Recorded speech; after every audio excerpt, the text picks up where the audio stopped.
A ship filled with gold and other treasures worth over $13 million was found in the middle of the Namibian desert after almost 500 years. The worker who found it was actually looking for diamonds, but ended up with something way more valuable for history. There were some blocks of copper, some wood, pipes, and elephant tusks. The miners called for an archaeologist, who soon realized it wasn't a disturbed beach like they thought, but a shipwreck. All evidence showed that it was a Portuguese trading vessel, Bom Jesus, that went missing in the 16th century. Experts believe it was a special kind of ship that was bigger, stronger, and better than older ships from Portugal and Spain. These ships were built to take Portuguese explorers on long trips to distant places like India, China, and Japan, and come back with tons of cargo.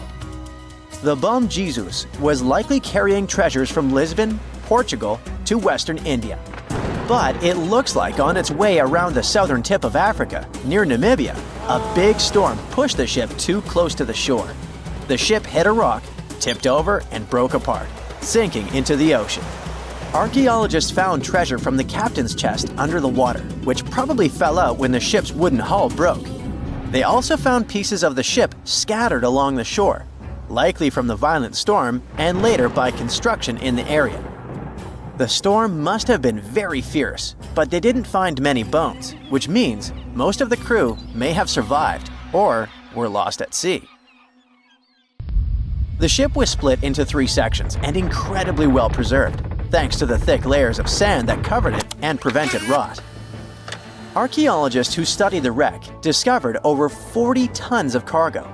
There were cannons, swords, blocks of metal like lead and tin, fabrics, and tools that sailors used to navigate the stars while traveling across the ocean.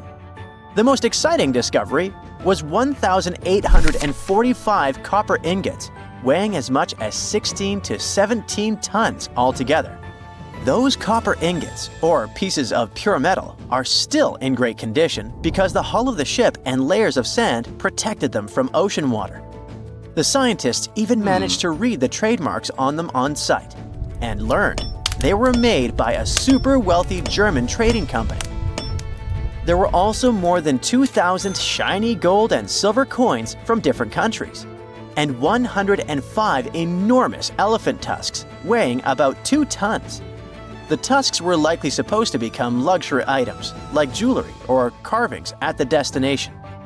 Archaeologists took some DNA samples from the tusks and found that they came from West African forests and savanna elephants. Researchers were lucky that the ship was found in a restricted diamond mining area. No scavengers were able to get their hands on the treasures. The Bom Jesus remains the oldest and most valuable shipwreck that was ever discovered off the western coast of sub-Saharan Africa. Another shipwreck recently found by accident was buried under a 10-foot tall sand dune near the Caspian Sea. Some people call it the world's largest lake, and it has water levels that rise and fall over time because of the changes in weather patterns. These changes can move sand and uncover things like this shipwreck and other treasures along the coast. As the dune slowly disappeared, the ship started to show. Before digging it out, scientists worried that waves from the sea might damage the wreck. To protect it, they built a wall using thousands of sandbags to keep the waves away. When the ship was uncovered, they discovered it was a 3-masted, 92-foot-long merchant ship with a strong double hull.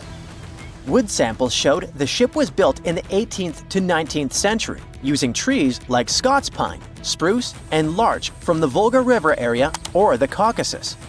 They even found buckwheat and plants from the same region, which were probably traded or used to feed the sailors. It proves that the ship was part of a group of merchant ships that once sailed the Caspian Sea. An amateur fisherman who was 20 feet under the sea off the coast of Turkey noticed some huge metal remains. He had an underwater camera, so he made footage of the discovery and took it to scientists. They immediately started an investigation and learned that it must be a shipwreck from the first decades of the 20th century. It could be one of the Ottoman Empire ships that had an important mission to deliver supplies, but disappeared without a trace. Scientists got permission to study this Black Sea wreck in detail to learn more about its mysteries. They're hoping to find its shipyard documents to find some answers, as the ship itself is in terrible condition and is tricky to work with. Robot submersibles that belong to an oil and gas company noticed hundreds of intact ancient storage jars sitting on the seabed in the eastern Mediterranean. Experts think those jars are 3,300 years old. This makes the find the oldest shipwreck from the deep sea. The jugs were probably used to store oil or other agricultural products like fruit. This proves that the people who made them organized maritime trade and had incredible navigational skills. It looks like the ancient mariners managed to traverse the Mediterranean Sea without a line of sight to any coast. All they could see was the horizon, so they must have used the sun and other stars to find their way. Off the coast of Sicily, under 20 feet of sand and rock, archaeologists found a shipwreck so old that they aren't even sure what materials were used to build it. They think the ship is from the 5th or 6th century BCE, which means it's over 2,500 years old. This ancient ship wasn't alone. Researchers also found 2 iron anchors shaped like an upside-down T from around the 7th century of the Common Era, and 4 stone anchors from prehistoric times nearby. One of the stone anchors was broken and may have had wooden pieces attached to help it hold on to the seafloor. They figured out that the ship itself was built using the on-shell technique. The wooden planks of the ship were connected so tightly that they could support the ship on their own, with extra beams added just to make it stronger. Sadly, the ship's wooden hull is very fragile now because tiny sea creatures that eat wood have damaged it over the years. Scientists are being extra careful as they study it to make sure it doesn't fall apart. This discovery is such a big deal because it was built during a time when Sicily was super important for trade. Back then, the Greeks and Punics were trying to take control of the seas long before Rome became the ruler of the Mediterranean. By studying this ship, scientists hope to learn more about how people traveled and traded in those ancient times. One more shipwreck, this time off the coast of Kenya. Could be from Vasco da Gama's final voyage. This Portuguese explorer was the first European to reach India by sea around the Cape of Good Hope. Local fishermen discovered the shipwreck in question in 2013. When an underwater archaeologist came to check it out, he found some treasures at the spot: elephant tusks and valuable copper ingots.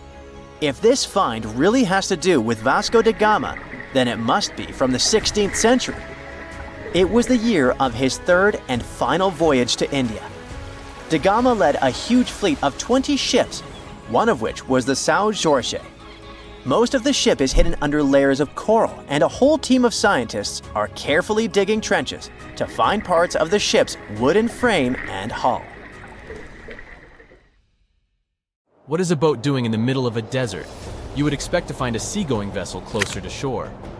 This is the question archaeologists had been asking for decades.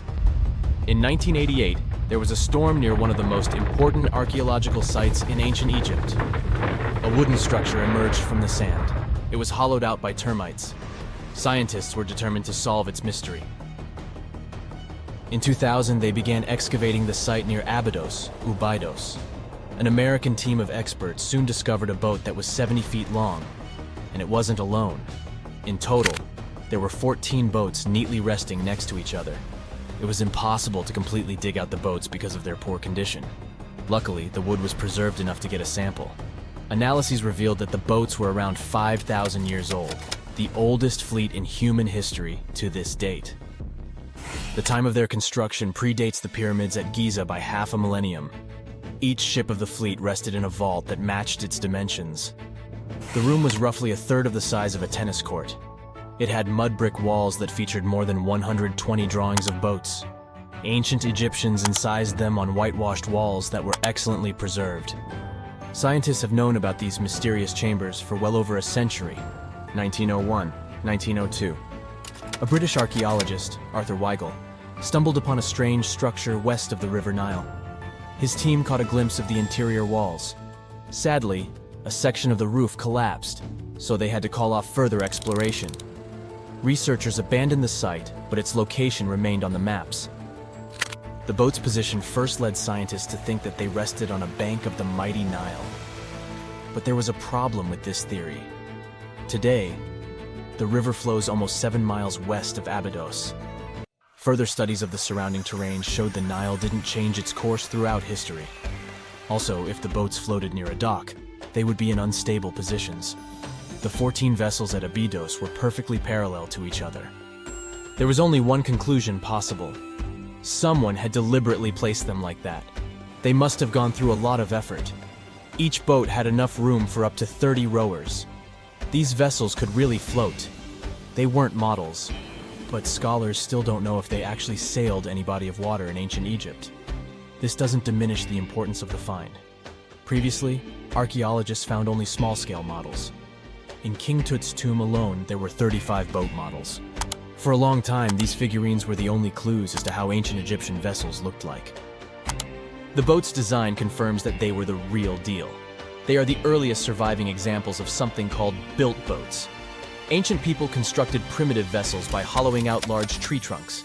The alternative was reed that was tied together to form a raft. The boats at Abydos had planks tied together. This was a major breakthrough in shipbuilding. During their lifetime, the boats must have seemed impressive. Timber was a valuable commodity at the time. There was no wood in the desert. Cedar had to be imported from Lebanon. The only person who could afford such luxury was the pharaoh. Studying the area around the ancient fleet provided more answers. Scientists discovered a mud brick structure where Egyptians worshipped the pharaoh. Its approximate date of construction matches that of the wooden boats. The same bricks out of which this building was made were used to encase the fleet. At the time of their construction, the rooms they were stored in had a ceiling. That's the section that archaeologists stumbled upon in the early 20th century. Just like mummies and coffins, these marvelous ships rested inside splendid vaults. The exterior of these rooms was also impressive. The outer walls originally had a plaster of white limestone. It reflected sunlight. In the desert sun, the structure housing the boats must have shone from miles away. Ancient Egyptian builders used the same technique to cover the pyramids 500 years later. Today, their surface looks jagged, but it wasn't always like this. When they were constructed, the pyramids had a top layer of fine white limestone. Their surface was smooth and it gleamed in the sunlight. Instead of stairs, the outer layer of the pyramids was more of a sleek ramp. Archaeologists were left with one final question. Which pharaoh owned the fleet? The answer lay just a mile from the site. This is where the tomb of a pharaoh from the 5th dynasty rested, King Senwosret III. Its time and style of construction matched the ones of the chambers with boats. The very end of his rule might explain how the boats ended up in the middle of the desert.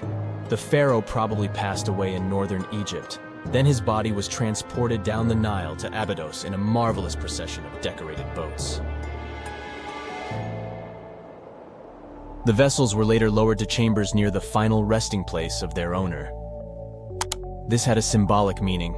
In the ancient Egyptians' belief system, ships played a key role. Their supreme deity was Ra. He traveled through the sky during the day in the form of the sun. At nighttime, he sailed through the netherworld in a solar boat. The pharaoh identified himself with Ra. That's why he needed boats in the afterlife. That was the only way to regenerate himself. Just as the sun rises every day above the horizon. This belief existed for thousands of years. The more famous Pharaoh Khufu also had a ship.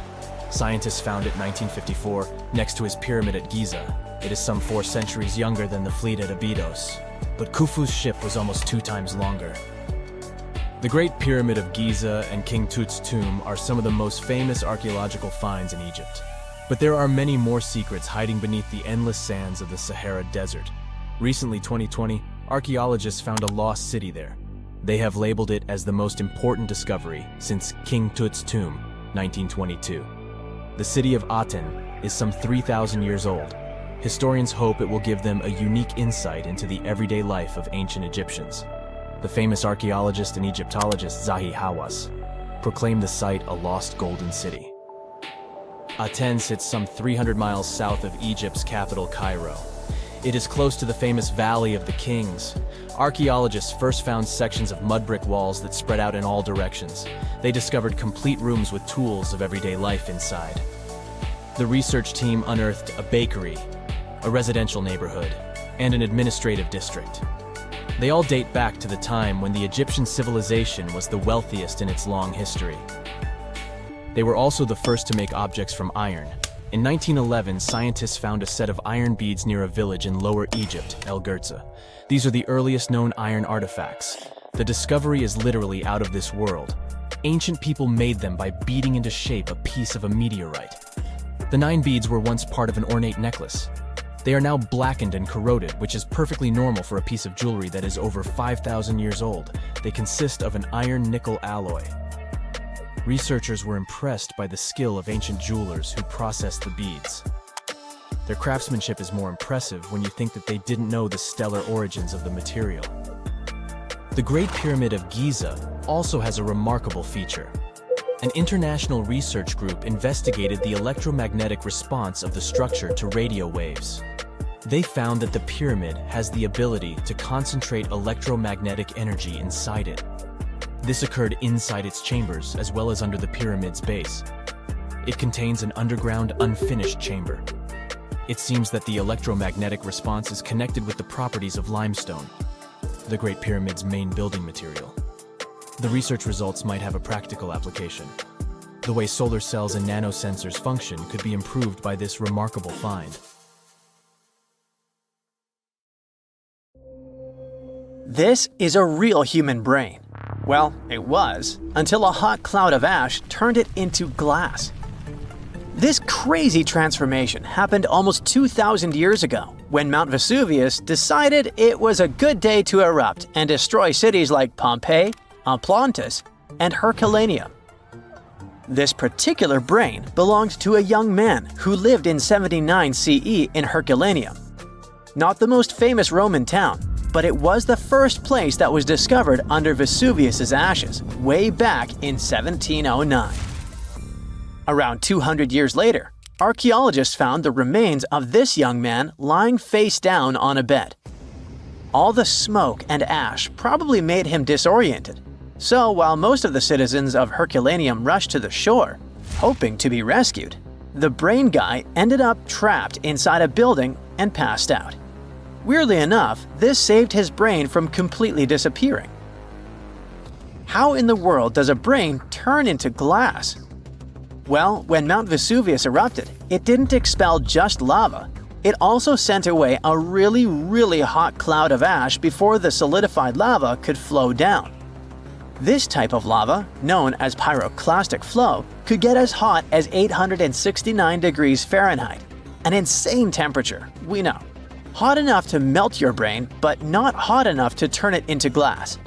The cloud of ash, however, can reach temperatures between 932 degrees Fahrenheit to 1,112 degrees Fahrenheit.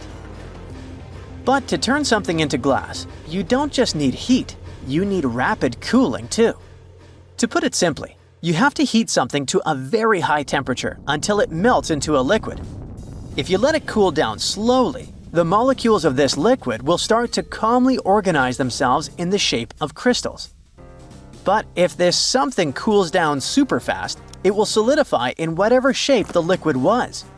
It's like making ice cubes. If you pour water into a tray and stick it in the freezer, it will turn into ice because it cools down quickly. But if you leave the water out at room temperature, it'll just evaporate. This means that the brain melted due to a really high temperature, but before it could crystallize, for example, or just boil away, it got really cold. The flow from the eruption was not hot enough for this to happen, but the cloud of ash that reached town before the pyroclastic flow was hot enough to start this process, and fast enough to leave just at the right time. To figure out the exact temperature needed for this brain-to-glass transformation, scientists used a technique called differential scanning calorimetry. This fancy name basically means that they heat up glass shards to see when they start to change shape. They discovered that the cloud of ash had to be exactly 950 degrees Fahrenheit hot for the brain cells to start melting. Now, remember how I said this guy was inside a building, but most of the citizens were outside? Well, those people were also exposed to this drastic change in temperature, but they didn't turn into glass because they were not being protected by the walls of a building. The protection provided by the skull surely helped our guy, but it was not enough. And since other people didn't have the same protection, their brains basically poofed. And before you ask, no other parts of his body turned into glass. You see, you need some liquid for the glass-making process to happen. The brain has a lot of water and fat, which makes it a prime candidate for the glassification process. Yes, I've just made that word up. Other organs might have contained liquid, but they weren't as protected as the brain, so they were destroyed by the heat. And bones? Well, bones don't have enough liquid, so they just remained the same. The ones that didn't char, anyway. When the brain turned into glass, it looked a lot like an obsidian stone, a type of volcanic glass formed by the cool lava of a volcano. Even the forensic archaeologist who discovered this glassified brain thought it was just a stone at first. He was studying the bones of our hero when he noticed something shining inside of his skull, right in the middle of all the volcanic ash that filled it. To his surprise, this thing was way more fragile than obsidian and smaller too, with some fragments being only a few millimeters large. He only figured this was part of that guy's brain after he took the glass to the lab. With the help of a microscope, he discovered that this was not a stone but an organic tissue, which is basically cells that form our organs. This organic tissue was made by protein, a molecule produced by living things like animals and plants. And this was not just any protein. This one was specific to the human brain because every organ is made of different types of protein. The researchers also found nerve cells preserved inside this glass, complete with the tendrils that help them receive and send messages. The microscope also showed what was left of myelin, a fatty substance that gives a speed boost to the messages traveling along the nerves. This isn't the first time scientists discovered preserved human brains. In fact, more than 4,000 brains have been found since the 17th century. It may not look like a big number, but keep in mind that finding only the brain preserved in a skeleton while the other organs are gone is not that common. You see, the human brain is actually the first thing that decomposes when we're 6 feet under, and it usually turns into liquid. When scientists stumble upon a human brain, it's usually dried, frozen, or literally turned into soap. A brain can be dehydrated if a person perishes in a place that is very hot, like a desert.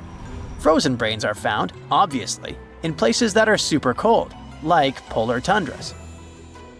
A brain turned into soap may sound weird, but the saponification process is not that rare.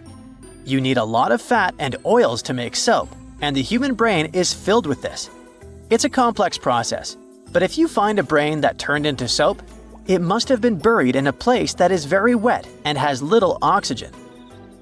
Back in 1982, for example, construction workers found dozens of human skeletons in a pond in Florida.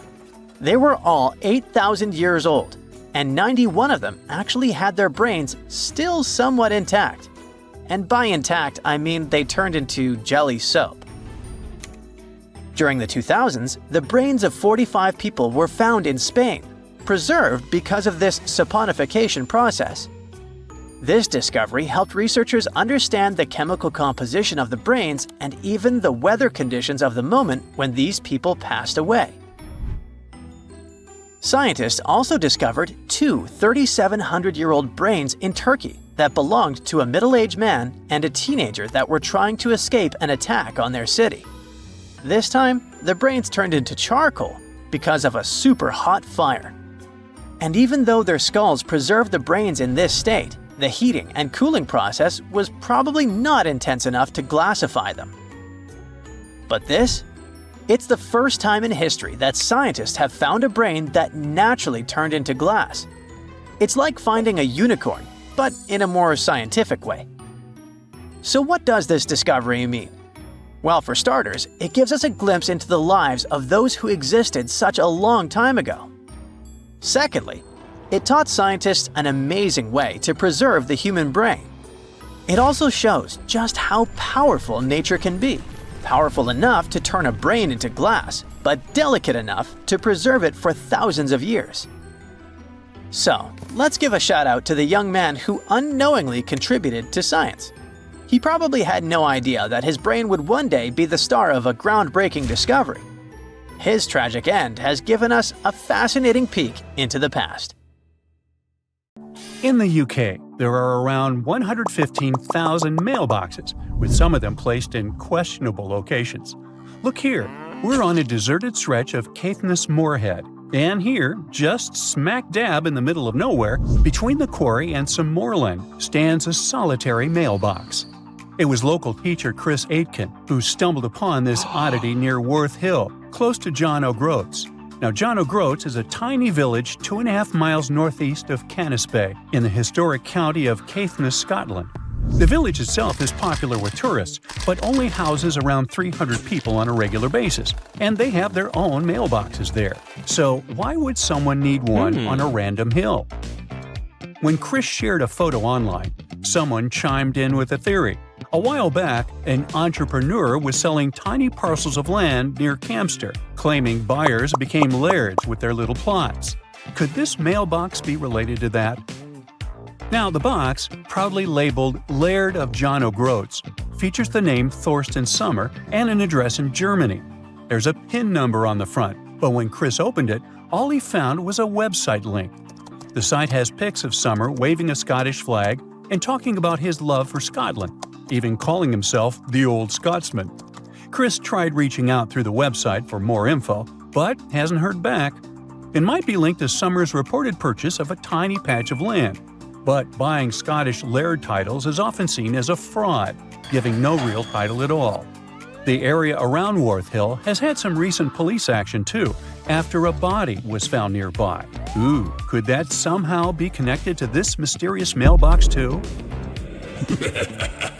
Well, enough of the detective stories. Let's dive into some high-end fashion, shall we?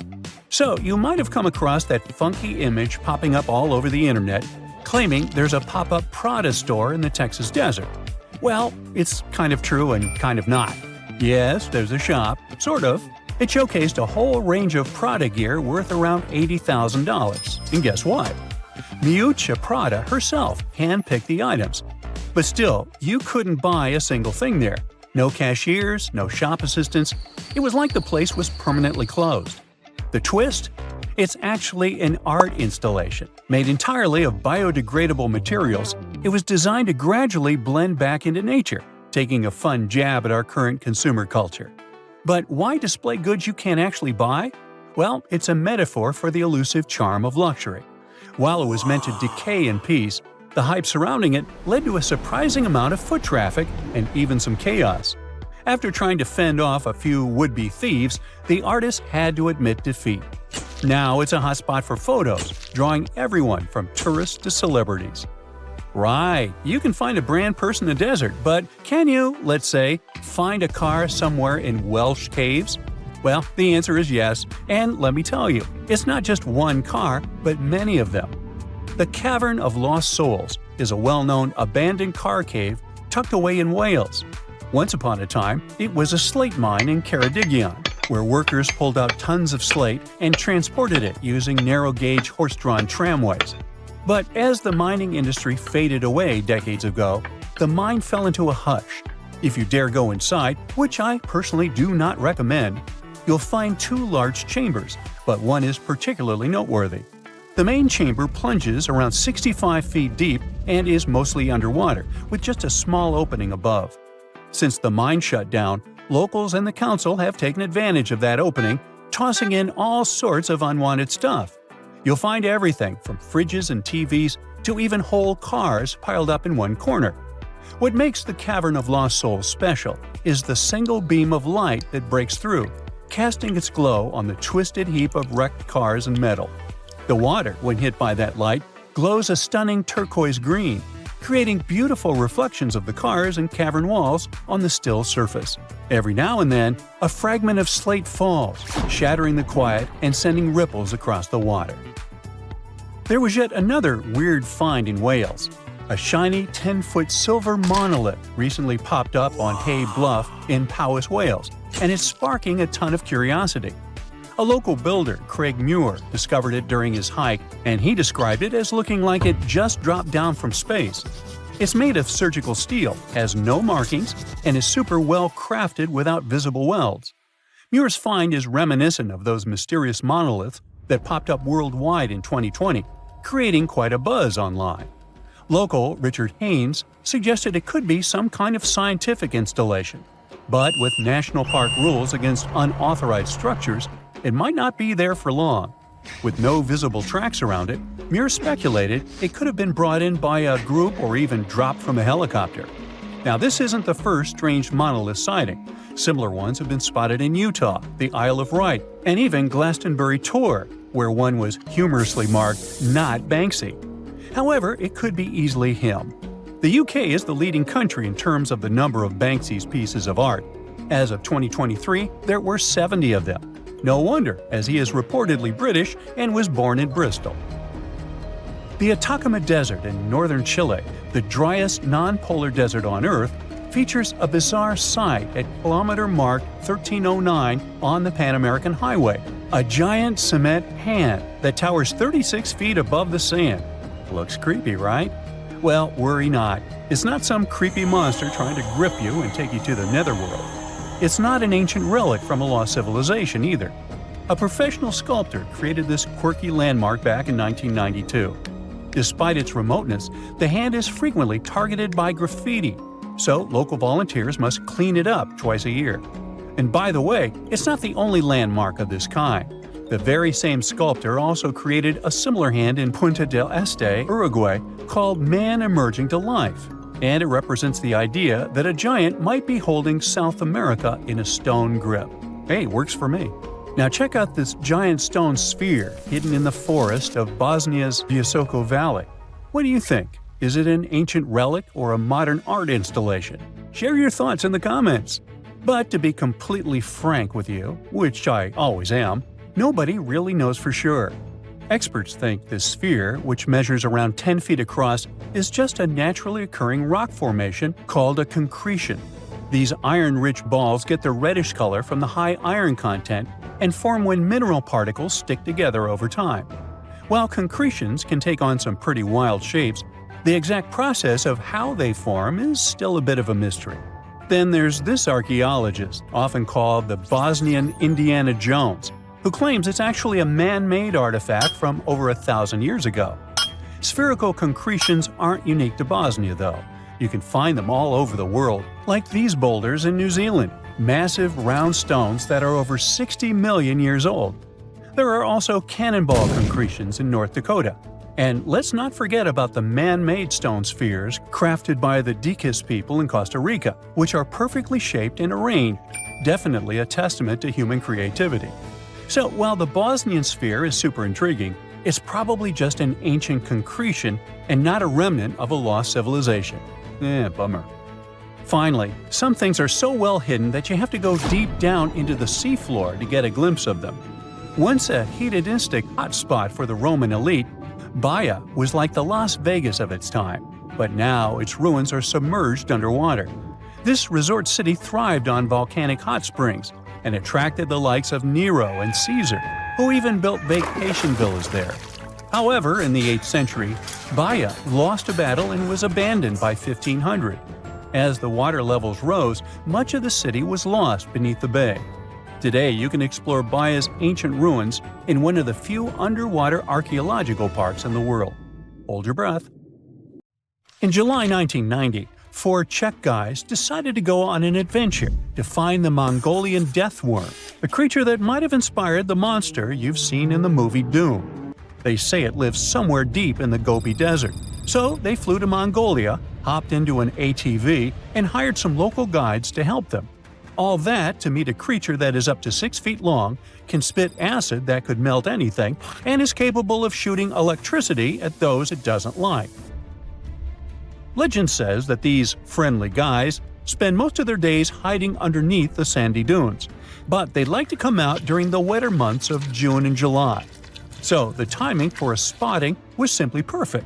But the crew needed to figure out how to lure the creature.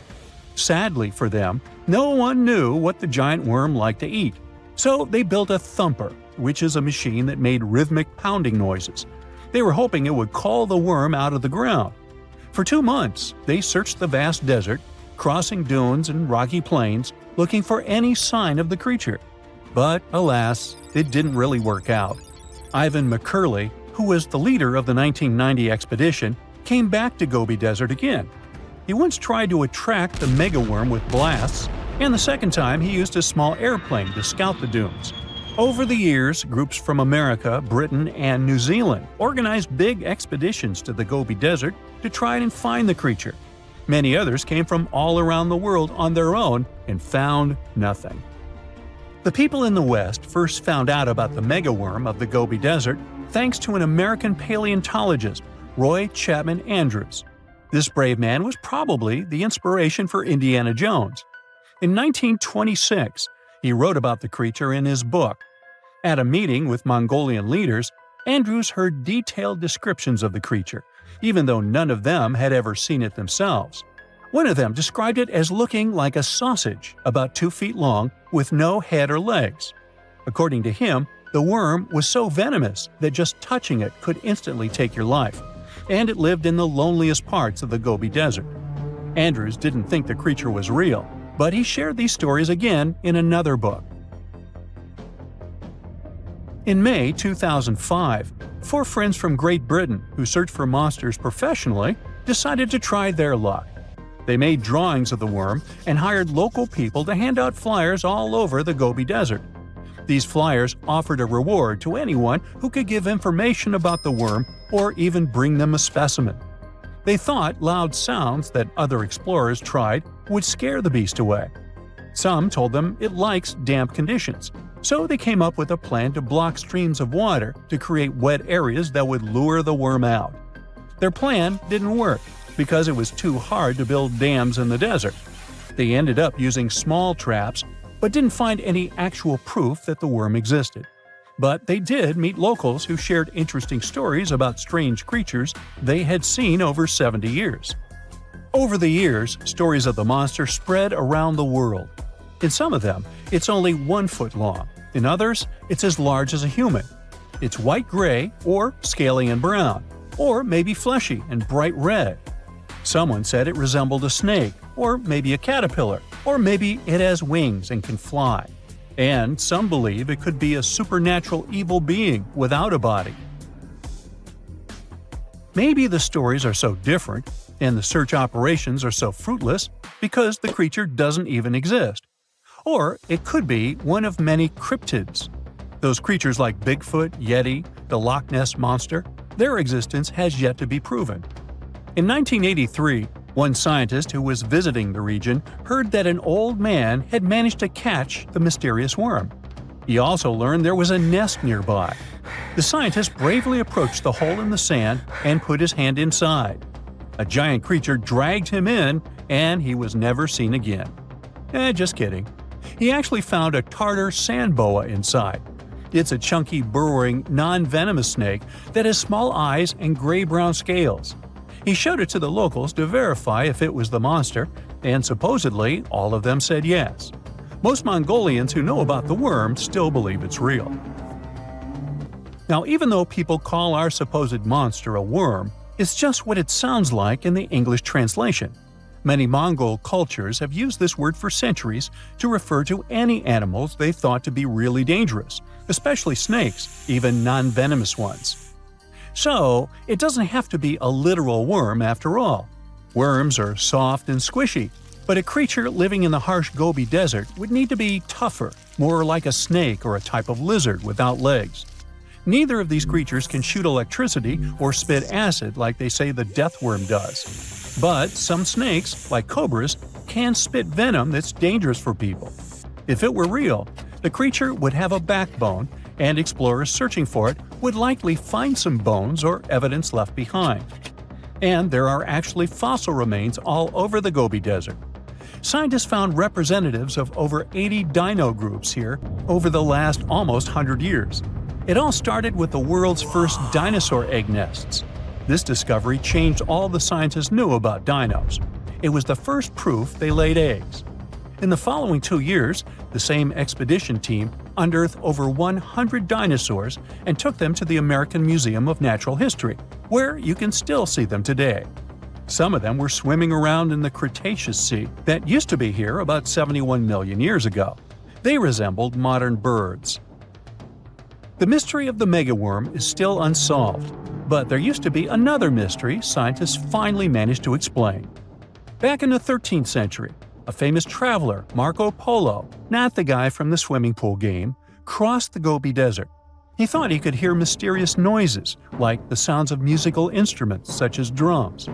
He wrote about it in his book and believed he might be hearing the voices of restless spirits. Scientists call these noises singing sands or booming sands. Unlike the squeaky sound you might hear when walking on a sandy beach, these desert sounds are much louder, like a musical instrument playing deep, haunting notes. Over the years, people came up with all kinds of ideas about what caused the sounds, like underground water or winds making the sand vibrate. Not all dunes can do this, and scientists wanted to figure out why. Sometimes the winds might cause a small avalanche on the side of a dune, and then you can hear the magical sound start. But this is rare. So, to study it, scientists had to help the dunes sing. They climbed to the top of a dune and slid down on their backs, using their hands and feet to push sand down.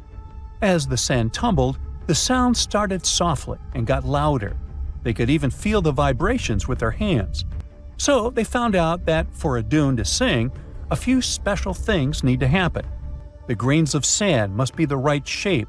The dune has to be big, and the sand must be very dry, so no singing after it rains. Inside the dune, there's a hard layer of packed sand that acts like a giant speaker. This layer bounces the sound waves back and forth, makes the noise louder and louder, and creates a haunting melody that can fill the desert air. In other words, the dunes can play tunes. Yeah, sorry, I couldn't help myself with that one. Stonehenge is famous, but it isn't the oldest UK monument of its kind in England. That title belongs to Flagstones, a site that predates Stonehenge by about 200 years. In fact, it's possible that whoever built Stonehenge might have been copycats, or perhaps, as some prefer, inspired by flagstones. Let's start unraveling the mystery of flagstones by looking at its exact age. To crack this ancient puzzle, scientists turned to a powerful technique: radiocarbon dating prehistoric monuments. This method works on organic materials like wood, bone, or charcoal that are up to about 60,000 years old. Each of these materials contains something called carbon-14. When an organism passes away, its carbon-14 starts to break down at a predictable rate. By measuring how much is left, scientists can estimate the age of these ancient objects. The method is really impressive, so it doesn't come as a surprise that the inventor of this method was awarded the Nobel Prize. Radiocarbon dating has revealed that people built flagstones around 3200 BCE, making it older than even the earliest parts of Stonehenge. But the mystery of flagstones is just beginning to unfold.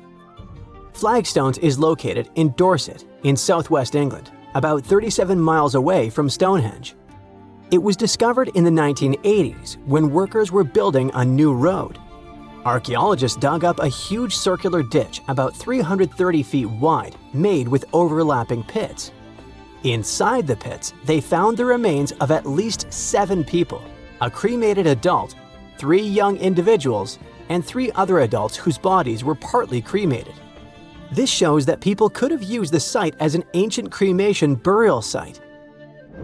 Flagstones is basically a big, ancient circle that popped up right where early farming communities were spending their time.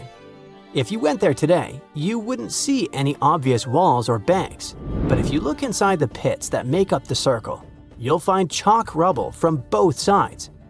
That's a clue that when people dug these pits, they used the dirt and chalk they took out to build up banks both inside and outside the circle.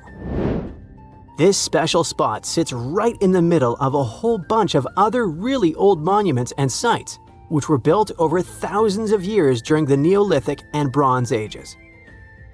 Experts have figured out the ages of some of these nearby places really well. For example, the ditch at Maiden Castle dates back to around 3600 BCE, and the Big Henge at Mount Pleasant was built around 2600 BCE. Today, half of Flagstones is under that road, and the other half is under an old historic house looked after by the National Trust. You can find objects from the site at the Dorset Museum. Because flagstones and early Stonehenge look so similar with round enclosures, pits, and cremated burials, scientists used to think they appeared at the same time.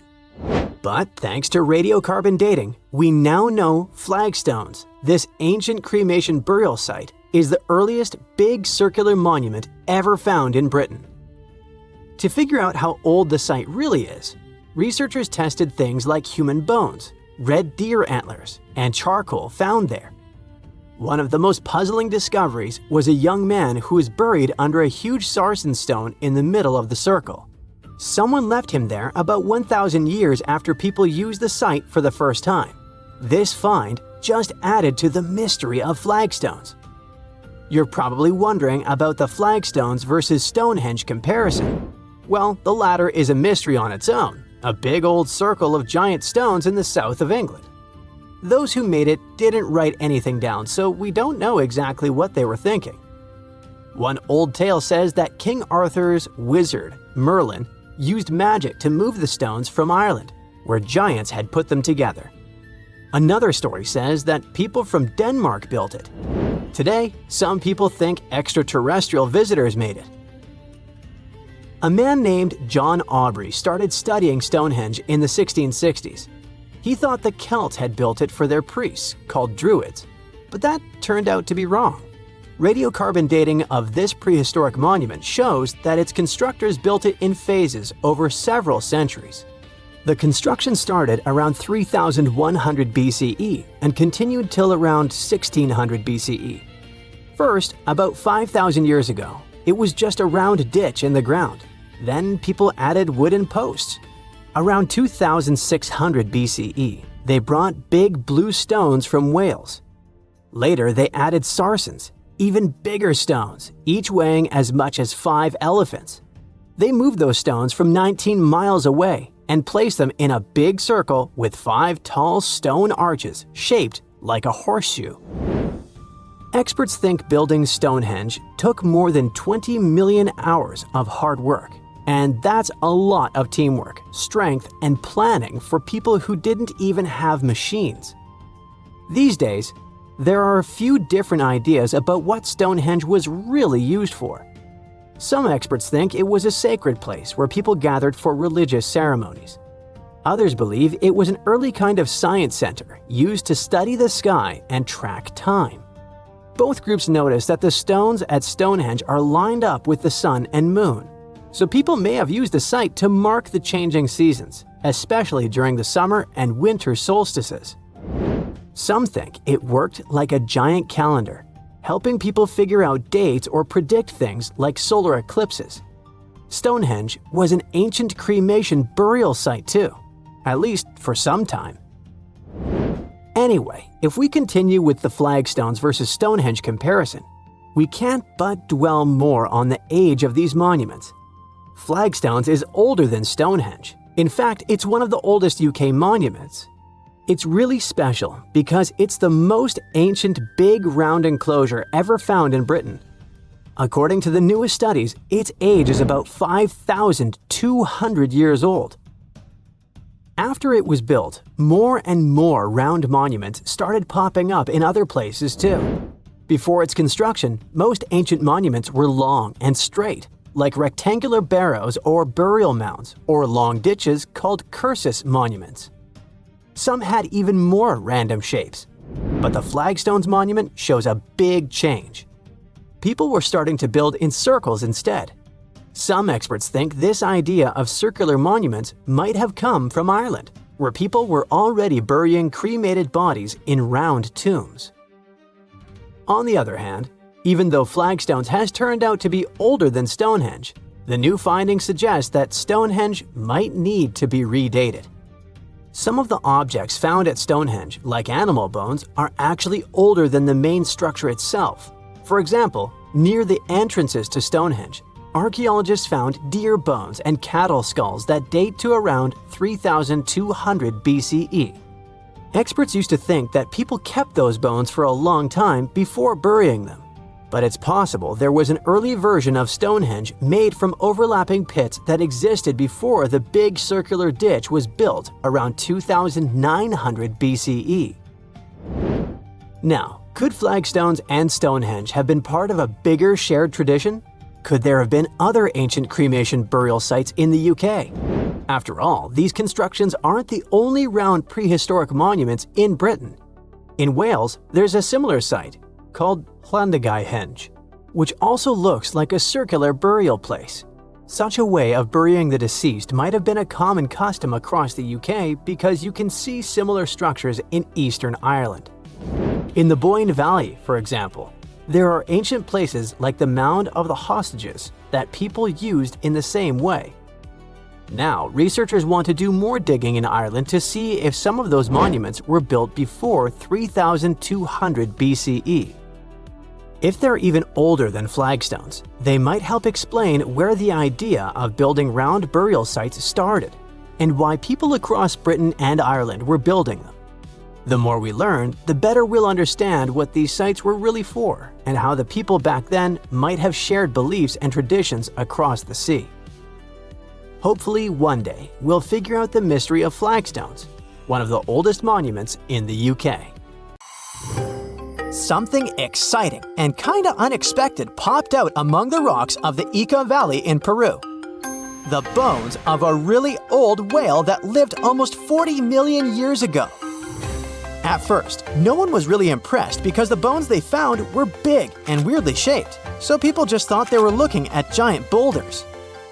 I mean, that's cool too, but things got way better when they realized those were the remains of a very large ancient animal that roamed along the coast of ancient Peru.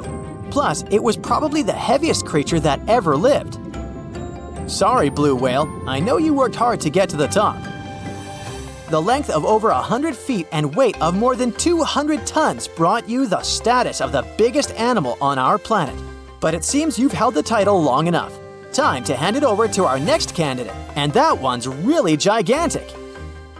This ocean beast was probably shorter than the blue whale, but heavier, with a weight that could be between 93 tons and 370 tons. If it's closer to the higher number, it'll make Perseus the biggest animal ever known to have lived on Earth. And it seems its weight was the result of having extremely thick, dense bones. You can see such bones today in manatees or some other early whales. Dense bones are a great tool for such marine mammals. This feature makes them heavy and allows them to stay submerged most of the time. But at the same time, if their body was too heavy, they would end up sinking all the time and they would waste too much energy to move back up to the surface. So, to avoid sinking, marine mammals need to have enough lighter tissues, like muscles and fat, to help them float in the water without using too much energy. Now, scientists didn't have the whole skeleton, which makes it hard to tell how big the animal was, but they used the ratio of the heavy bones to the lighter tissues in other marine mammals to estimate the overall weight of this giant ancient whale. Experts found these fossils about 13 years ago and spent the next decade freeing the whale from the rock.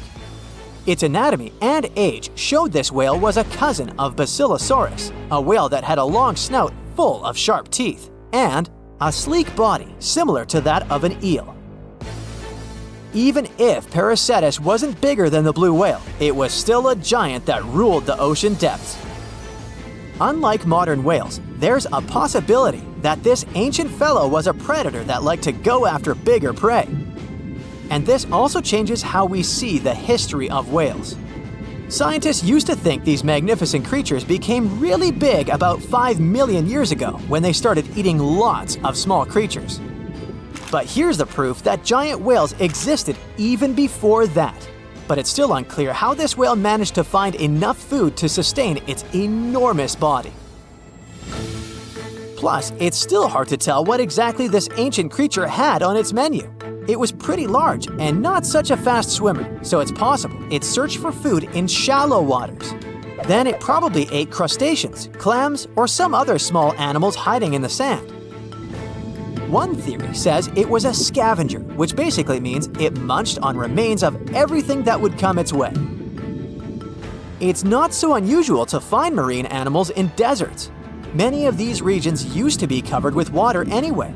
The Sahara in Africa is a perfect example. About 50 to 100 million years ago, this was not a dry desert, but a shallow saltwater body called the Trans-Saharan Seaway. The land is not wet there anymore, of course, but people who lived in that area knew about it because they used to find old shells across the desert. The sea was about 164 feet deep. That sounds enough for a nice swim. Some would say this area looked like modern Puerto Rico, with lots of sun and shallow water. Mangrove forests were a common thing as well as seafloors covered with mollusks, like snails and clams. The marine sediment that was left behind after the sea had dried up is full of different fossils. And the animal that lived in that ancient underwater world didn't look friendly. Plus, they were much bigger than their relatives from modern times, so a regular-sized human would end up as a snack, not even a whole meal. Normally, when animals live on small islands, they can become much bigger than their relatives from the mainland. This is something we call island gigantism, and it happens because there are more resources or fewer predators on islands. Maybe the same thing happened in the Trans-Saharan Seaway. Even though it wasn't an actual island, the water moved in and out, which created little pockets of water. And specific conditions in these pockets might have helped animals grow bigger. So we're talking about giant sea snakes, catfish, and fish that no longer exist today. One had incredibly strong jaws, and the animal used them to eat hard things and even crush shells. Their teeth showed they were fierce predators other animals had every reason to be afraid of. They went through some changes when it came to diet, similar to some types of piranhas. And the competition to get to the top of the food chain wasn't a joke. Not when there were also such large predators as sharks, crocodiles, and ancient relatives of elephants. Sahara went through different phases. If you could use a time machine and take a peek at Earth's largest hot desert as it was about 6,000 years ago, you wouldn't have to struggle with sand and heat. You'd have a nice walk through a green and pretty lush place. In the past, people who lived in that area didn't leave drawings on cave walls that showed camels, sand dunes, and scorpions. All those things you'd see in today's Sahara. Instead, they drew crocodiles. That's additional evidence that the Sahara used to have a lot of water and plants enough to support these big yet scary animals. Around 3 billion years ago, Earth might have been mostly covered with water. Today, it's about 71% of its surface, but it seems that our planet used to be a giant ocean world with no continents at all, just some scattered islands. Scientists studied special rocks in Western Australia that formed in a place deep under the ocean called a hydrothermal vent system. To explain this better, it's important to mention two common oxygen types, O16 and O18. O18 is heavier because it has extra neutrons. O16 evaporates from water more easily, and as researchers studied an old ocean floor, they found a lot of O18, more than in today's oceans. This way, they realized ancient Earth had less dry land than Earth today. Australia is a good spot to conduct these studies because a long time ago, it also used to be a beautiful place with large animals and lush rainforests. But as time went by, the land became drier and Australia had more deserts formed, such as the Great Victoria Desert. Rainforest remained only on the edges of the continent. What happens with deserts across the globe is called desertification. That's when land that used to be good for growing things turns into a desert or something similar. Our planet changes over time, together with its climate. But desertification also happens because of human activities, like mining, farming, and building cities. And when land turns into a desert, it's a problem because it can't support people and animals anymore.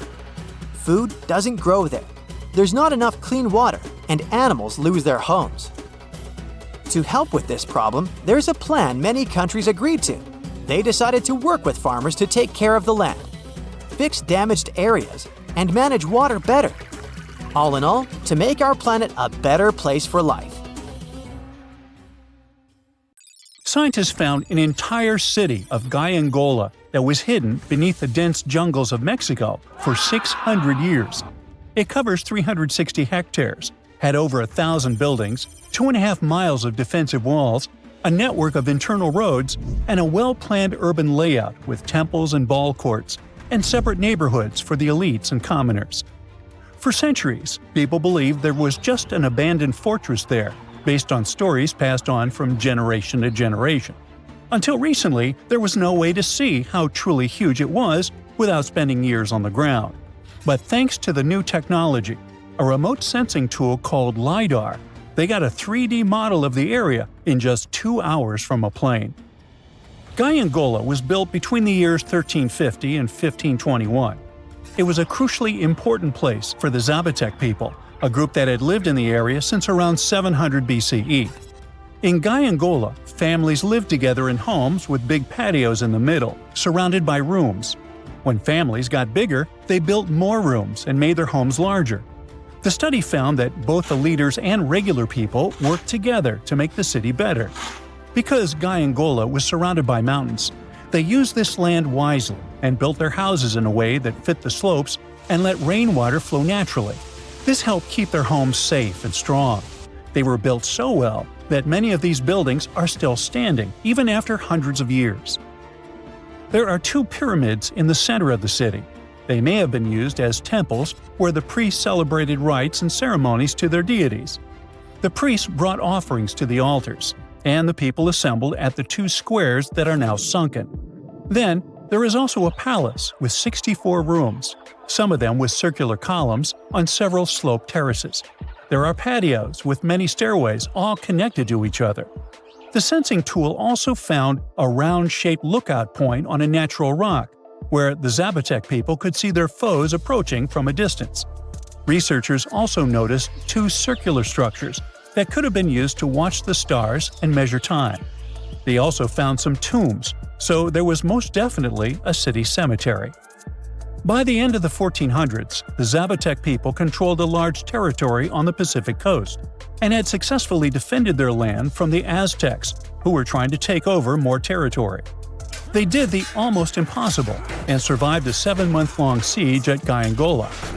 When they won this conflict and kept control of the southern part of Mesoamerica, the Zapotecs didn't need to live in Gangola anymore. Staying in the mountains had its pros, but they needed fresh water and good farmland to grow food. The small city of Tehuantepec, just 12 miles away, had these conditions, so they moved there just before the Spanish arrived in 1521. Over time, Zapotec traditions started to fade, but their culture didn't disappear completely, and more than 300,000 Zapotec people still live in Oaxaca state in Mexico. They speak their own languages and keep their traditions alive. Creating the 3D model of the lost city is just the beginning of the research. Archaeologists hope that future studies of Gangola will help us learn more about how the Zapotecs were organized, how they ruled their cities, and how they interacted with the Spanish when they arrived. They plan to study all 1,100 buildings found in the LiDAR scan, and it will take a few years. Instead of digging up the ruins, they will use special technology to scan the land and learn more about the city without damaging it. This same tech helped scientists find another massive ancient city that lay hidden beneath the thick green canopy of the Amazon forest. A whole network of houses, plazas, roads, and canals was hiding in the shadow of a mighty volcano. For centuries, many scientists assumed that ancient Amazonian people lived in tiny huts, clearing patches of land to survive. But this city, built 2,500 years ago and inhabited for 1,000 years, proves the opposite. Now, scientists think tens of thousands or even hundreds of thousands of people lived in complex urban societies. Scanning the area found 6,000 rectangular platforms, each measuring around 66 by 33 feet, and standing 6 to 9 feet high. These structures were arranged in clusters around central plazas, with straight roads with perfect right angles and paths connecting them. One of the roads was 16 miles long. Building straight roads like this is far harder than just following the landscape. Some of these roads may have had deep spiritual or ceremonial significance. The volcano's rich soil helped the civilization thrive, but it may also have led to its downfall. Researchers also found signs of threats to the cities, such as ditches that blocked entrances to the settlements. Maybe some people living nearby were trying to get in. The next step for the researchers will be studying the adjoining 116 square miles to know more about this large, complex society that could be bigger than the well-known Mayan societies in Mexico and Central America. Meanwhile, in 1963, a man in Turkey discovered an ancient city while renovating his own house. He knocked down a wall in his basement and found a mysterious room. He kept digging and saw a tunnel. It led to the Derinkuyu underground city.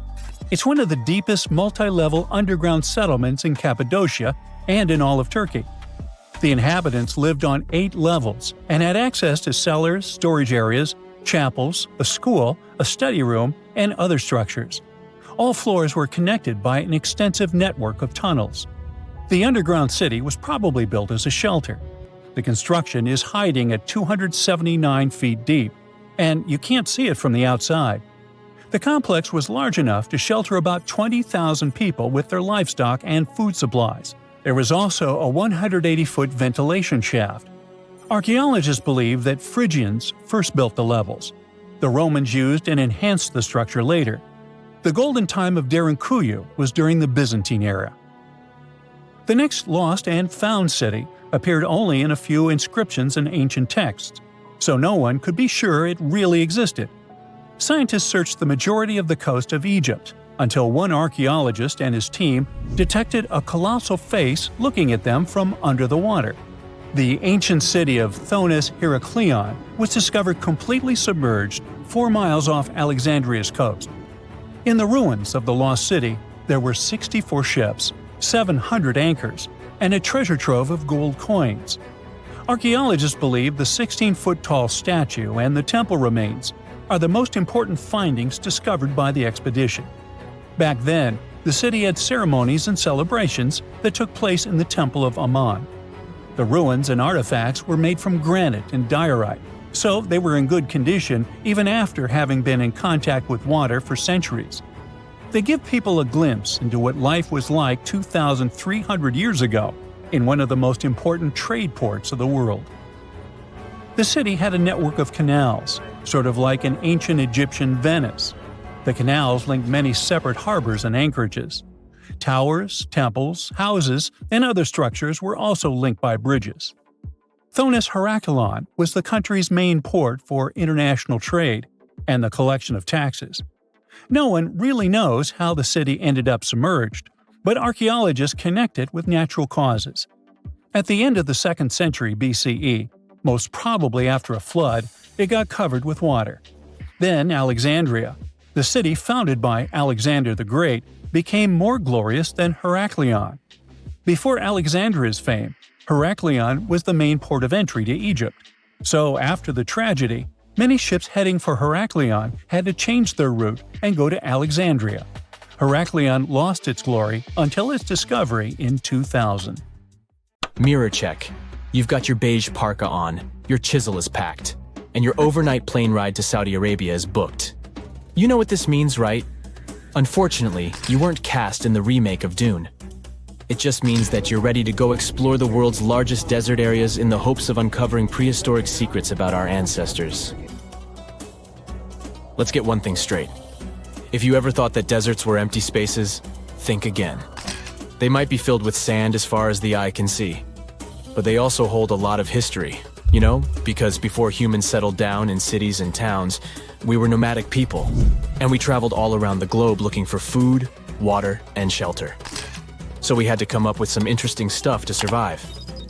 Like this thing that was found in the desert of Saudi Arabia. Do you have any idea what this could have been? Over many years, scientists have discussed the origins and use of huge structures such as these ones. It seems our Neolithic ancestors were way smarter than we gave them credit for. They didn't spend all their hours around the fire carving weapons out of stone. No, they were also practicing their architectural skills. These huge stone structures are called desert kites, because if you look at them from a distance, well, they sort of look like kites. Archaeologists have arrived at the consensus that these kites were used to lure animals in. This way, it would make it easier for our ancestors to guarantee their week's food. But that's not all. Take a look at these monolithic structures right here. They show us that our ancestors probably drew on rocks, the blueprint of what they were going to build on the ground. Just like modern-day architects, desert kites could be miles long, so they drew out a plan before actually building them. The most surprising feature of all is that these kites were built even before things such as Stonehenge. We're talking around 7,000 to 9,000 years ago. Over the last decade, scientists have been able to identify over 6,000 desert kites spread across the Middle East and West and Central Asia. If you don't think this huge, try building something this large without the help of any drones. It looks like a pretty difficult feat to me. And apparently, Saudi Arabia's desert is filled with more amazing things. Scientists have found mysterious stone structures that are older than the pyramids of Giza in Egypt. So of course, you can't wait to go check that out. Can we all agree that carrying around heavy rocks to build a pyramid without the help of modern technology sounds absurd? I mean, how on earth did they do it? Now imagine turning back the clock about 2,000 years into the past and finding humans that built similar gigantic structures in isolated areas. Take a look at these so-called mustadels. They are rectangular structures built from piled-up stones, found over 77,000 square miles. Some archaeologists believe that these monuments were used for ritualistic purposes, maybe processions of some kind, where people would walk from one end of the plateau to the other. I'd be down for that. Now let's move on to another deserted area. We're entering the world-famous Sahara Desert landscape. Isn't it beautiful? Here, you're about to unravel an ancient mystery, something that took years for researchers to solve. Fun fact, the Sahara Desert is the world's largest hot desert. It spans over 3 million square miles, which would be like putting 1,000 times the country of Hawaii next to each other. We say it's the largest hot desert because the world's largest desert area is Antarctica. But we all know temperatures over there are freezing, not the typical image of when we think of a desert. Deep into the desert, near the Algerian town of Fougeret et Zoua, something strange was found. For decades, these tiny dots appeared on images of Google Earth, but nobody could explain what they were. Some scientists were sure that these circles are the result of oil activity in the region. Others guessed that these were ancient fogeras or ancient water wells. There are dozens of them, stretching for miles and miles in a straight line. The strange thing is that they are always far away from any town, road, or human activity in general. So what was or is their purpose? If you had to take a guess, what would you say? Remember we talked about how our ancestors had to be creative in order to survive in the desert? Let's try to walk in their shoes for a minute. Imagine you're a nomadic hunter-gatherer living in a desert area. You spend your days basking in the hot sun, trying to count all the grains of sand around you. But you also need to eat and drink water. But how on earth do you get water in a desert? Sure, you can hope to keep running into oasis every week or so, but that seems a bit risky, doesn't it? That's why North African people invented the so-called fogeras. The fogeras are a 2,500-year-old irrigation system. Locals would dig deep wells in elevated areas, wells deep enough to tap into underground water. Then, they would dig parallel shafts at regular distances. This way, the water would flow from the main well down into all the shafts and irrigate entire areas. Travelers could stop by the shafts and quench their thirst. They could also raise livestock and tend to crops. Pretty clever, huh? As much as these holes did look like fogaras, a little bit of research would show you that they're not. You see, these shafts were built in a line, and not in a circular shape like the ones we're looking at now. So maybe it has something to do with the second option? Maybe these desert holes were related to oil activity in the region? Let's have a look at the holes up close and personal. From Google Earth, they don't seem that big, but in real life, they are huge craters. The tip to uncovering what they are is hidden beneath the sand. If you were one of the researchers originally uncovering the truth behind this mystery, you would have found something unique hidden in the sand. old dynamites, and vintage sardine cans. Putting the pieces of the puzzle together, scientists found that these sardine cans were a model from the 1950s and 1960s. It seems that entire teams from that decade would camp out while they surveyed the area for oil. And what about the dynamites? These were used for seismic surveying. This is an old technique, used to identify if there is oil and gas beneath the Earth's surface. Still in North Africa, you find out about another desert mystery worth exploring. Near the city of Tiaret, southwest of Algeria's capital, one runs into 13 peculiar monuments.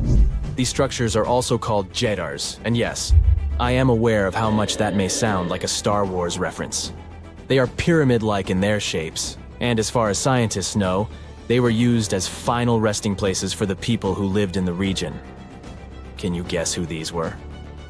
Most likely the Berber nomads. And since we're talking about ancient stuff, they were probably built between the 4th and 7th centuries CE. Once scientists began to explore the insides of these monuments, they found they were pretty big inside. They found large underground vaults, chambers, and labyrinth-like corridors that gave way to over 20 compartments. It could take you up to 2 hours to walk around in them, and apparently our ancestors also used its walls to depict images of animals and hunting scenes. There's no definite proof of what these Jedars were used for, though. This is so neat, huh? I'm sure that our world's desert is filled with many more mysterious things for us to unravel. I guess I'll see you next time so that we can continue our explorations. We all grew up believing that Stonehenge is the world's most ancient observatory, but now it has some serious competition for the title. Nabta Playa was built more than 2,000 miles away in southern Egypt and thousands of years before Stonehenge and even the pyramids of Giza. In 1973, a Bedouin guide stumbled upon a strange group of huge stone formations while crossing the Sahara Desert. He led American archaeologist Fred Wendorf to the site, located about 60 miles from the Nile. Wendorf's friend and colleague claims the team found the stones while stopping for a bathroom break in the desert. Either way, what they found changed history. At first, Wendorf thought the stone structures were just natural formations. But then it hit him. This area was once a lake, meaning no natural rocks should even be there. He kept coming back to the site for decades, and by the early 1990s, his team finally uncovered a circle of stones that seemed to line up with the stars in a way no one could explain. After 7 long years of trying to crack the mystery of the site, Wendorf reached out to an expert in archaeoastronomy. They study how ancient people used the stars. One evening, while the expert sat in the cool desert sand staring at the stones, he realized that they formed a pattern radiating outward from a massive burial mound. One by one, as they dug into the sediment, the buried megaliths started lining up like spokes on a wheel. The team had already used radiocarbon dating to test samples from fire hearths and tamarisk wood roofing found inside the stone circle. Nabta Playa had dozens of standing stones, all a few feet tall. Some of them lined up exactly with the sunrise on special days, and others matched up with bright stars in the sky. Inside the big circle, there were 6 special stones that may have been used for rituals or marking important times of the year. Around them, 29 standing stones might have worked like a simple calendar to help people know when it was time for something important, like the summer solstice, the longest day of the year. When the sun rose in just the right spot, it was a sign that the rainy season was coming. The stone circle once aligned with the brightest stars in the northern sky, Arcturus, Sirius, and Alpha Centauri. Some stones even pointed to the constellation Orion. By tracing Arcturus's movement across the sky, they figured out that it matched perfectly with the circle around 4800 BCE. That means it was the oldest astronomical site ever discovered. And the people of Nabta Playa may have been watching the stars thousands of years before telescopes were even invented. It looks like it had a huge meaning for people living and traveling through the desert. Over 10,000 years ago, the long, cold, and dry ice age that lasted for tens of thousands of years was finally fading away. northern Africa got massive monsoons and rains that filled up seasonal lakes. So, parts of the desert turned into short-lived oases. For the nomadic people who roamed this harsh land, these summer rains were everything. Their entire way of life revolved around cattle. When archaeologists opened the central tomb at Nabta Playa, they dug up cattle bones and even a massive rock carved into the shape of a cow. The people who built it used the stars to guide them and find hidden watering holes like Nabta Playa, which likely held water for about 4 months a year, starting with the summer monsoons. But there was no North Star back then, so instead they navigated using bright stars and the way the sky seemed to spin in circles above them. When the lakes were full, the standing stones would be partly submerged, and from the western shore, you would see the reflection of the stars on the dark water. Nabta Playa is way less famous than Stonehenge, perhaps because its stones were buried and the famous site in England was open to visitors for thousands of years. Sadly, when Nabta Playa did become famous, some tourists ruined parts of it by moving stones around, which messed up the ancient star alignments. To protect it, the authorities moved everything to a museum where people can see the stones and the carved cow statue without damaging them. The Egyptian observatory isn't the only construction similar to Stonehenge. It has versions that were used for different purposes from Germany and France to the US and the Andes in northern Peru. This last one is actually one of the oldest big structures ever built in this region. The circular plaza is made of 2 giant stone walls arranged in a ring. It was likely used for ceremonies and gatherings. Scientists have carbon dated it to be about 4,750 years old, which means it was built before the Great Pyramids of Egypt and Stonehenge. The plaza had 2 entrances and a special layer of clay, soil, gravel, and charcoal underneath. It was carefully planned and built. Archaeologists also found ceramic pieces, quartz crystals, and gemstones at the site, so it was definitely a special place. People visited it for centuries, but at some point it was sealed off, probably because of changing beliefs and traditions. The most recent discovery was the remains of a large timber circle roughly the same age and with parallels to Stonehenge, all the way up in Denmark. This open-air structure was likely part of a special area where prehistoric people from the late Neolithic and early Bronze Age gathered for rituals and ceremonies. The circle was made up of 45 giant wooden posts, forming a huge ring about 100 feet wide. The wood is gone now, but scientists believe tall timbers once stood in the holes and created an impressive wood henge. No one knows exactly what these circles were used for, but archaeologists have found animal bones and food remains at similar sites. So people probably used to gather there for feasts and rituals. In 2024, scientists found 2 ancient stone circles from the Neolithic period in Dartmoor National Park in England. Some archaeologists believe they might form a sacred ark. Many of Dartmoor's stone structures were built in a curved shape on the high ground in the center of the area. A long time ago, Dartmoor was covered in forests, so people may have used the high ground as important markers. One of the newly found circles fits inside this ark, but the other one is outside of it, to the north. This could have been an entrance point into the ark. There's also a raised bank of earth near the stones, which looks similar to other famous Neolithic sites, like the Ring of Brodgar in Scotland and Stonehenge itself. This means the people who built these circles may have visited Stonehenge or been inspired by it. Archaeologists in Oman found ancient stone monuments called tralith, which got the nickname Arabian Stonehenge. They were finished about 2,000 years ago, but no one knows for sure who built them or why.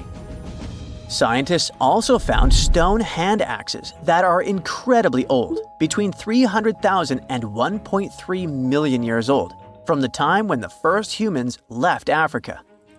At another site in central Oman, archaeologists discovered a Neolithic tomb from around 5,000 to 4,600 BCE. There are 2 chambers with the bones of dozens of people inside beneath a giant megalithic structure. Nearby, they also discovered rock carvings that were made by people who lived in the area.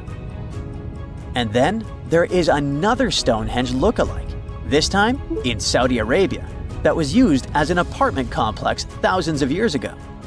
Archaeologists discovered a total of 345 stone circles by looking at aerial photos of a lava field.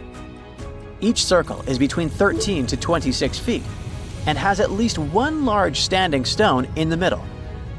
These structures still have remains of stone walls and doorways. Stone circles like Stonehenge are often linked to ceremonies and rituals, but scientists say that many early houses were actually built in round shapes, and rectangular homes only became common much later in history. The Sahara Desert is like a Mad Max movie. Scorching heat, endless dunes, and an overall barren wasteland. A place where no one could live, right? Well, forget all you know about it, because 5,000 years ago, the Sahara was a lush paradise of grasslands, lakes, and rivers, and the home of a ghost civilization that vanished without a trace. Our tale begins in the 1930s, when a Hungarian explorer stumbled upon a cave in the middle of the Sahara. Inside, he found something bizarre: ancient rock paintings of people swimming in a lake, surrounded by giraffes, hippos, and crocodiles. At the time, everybody shrugged it off as some symbolic depiction of the afterlife, because really, who would imagine a lake in the Sahara? Well, fast forward some 70 years later, when a group of archaeologists made a discovery that flipped the script. In a rock shelter in Libya, they unearthed 15 mummies, along with baskets, ceramic pots, and other everyday items. This may look like prehistoric junk to most people, but to archaeologists, it was like uncovering a key piece of evidence. Those people weren't just passing through, they lived here. You see, those weren't just any mummies. They were some of the oldest naturally mummified humans ever found, dating back over 7,000 years. Take that, Egypt. Two of them still had readable DNA, preserved thanks to a rare natural mummification process, almost a miracle considering the Sahara's climate's ability to turn everything into, well, beef jerky. Scientists struggled to understand where those mummies came from for a while, because the mitochondrial DNA they recovered was not helpful at all. But thanks to scientific progress, they eventually managed to do a full genome analysis that revealed some weird secrets. Those people belonged to a human lineage that was completely unknown, and they lived isolated from the rest of humanity for thousands of years.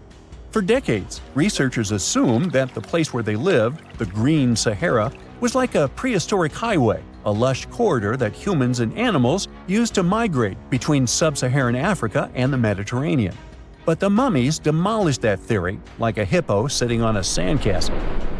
Their DNA showed zero genetic mixing with sub-Saharan and Eurasian migrants, keeping their genes pure for 7,000 years.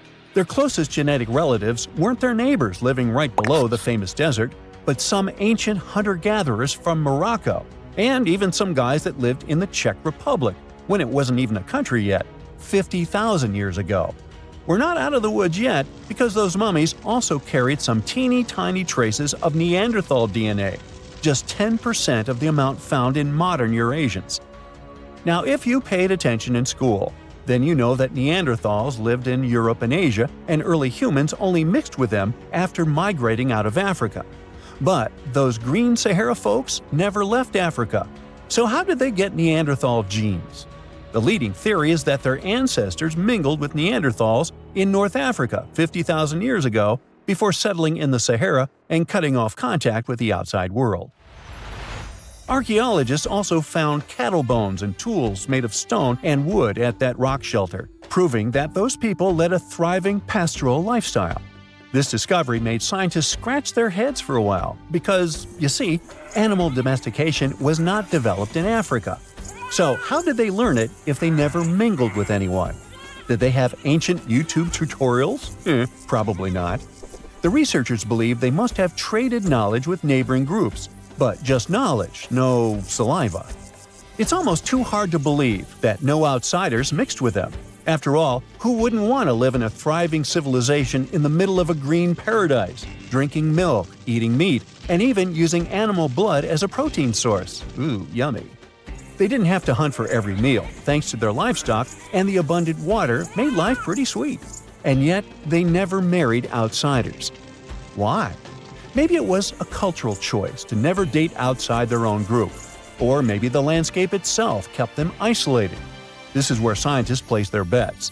They believe that the dense forests and rivers that existed in the Green Sahara acted like nature's no trespassing sign, creating a geographical barrier that isolates animals, plants, and whole societies. This isolation is the reason why their genes were so unique. These guys weren't swapping spit with anyone else. But this genetic time capsule almost didn't survive. For most of the last ice age, the Sahara was even harsher than today, a true dead zone where humans couldn't survive.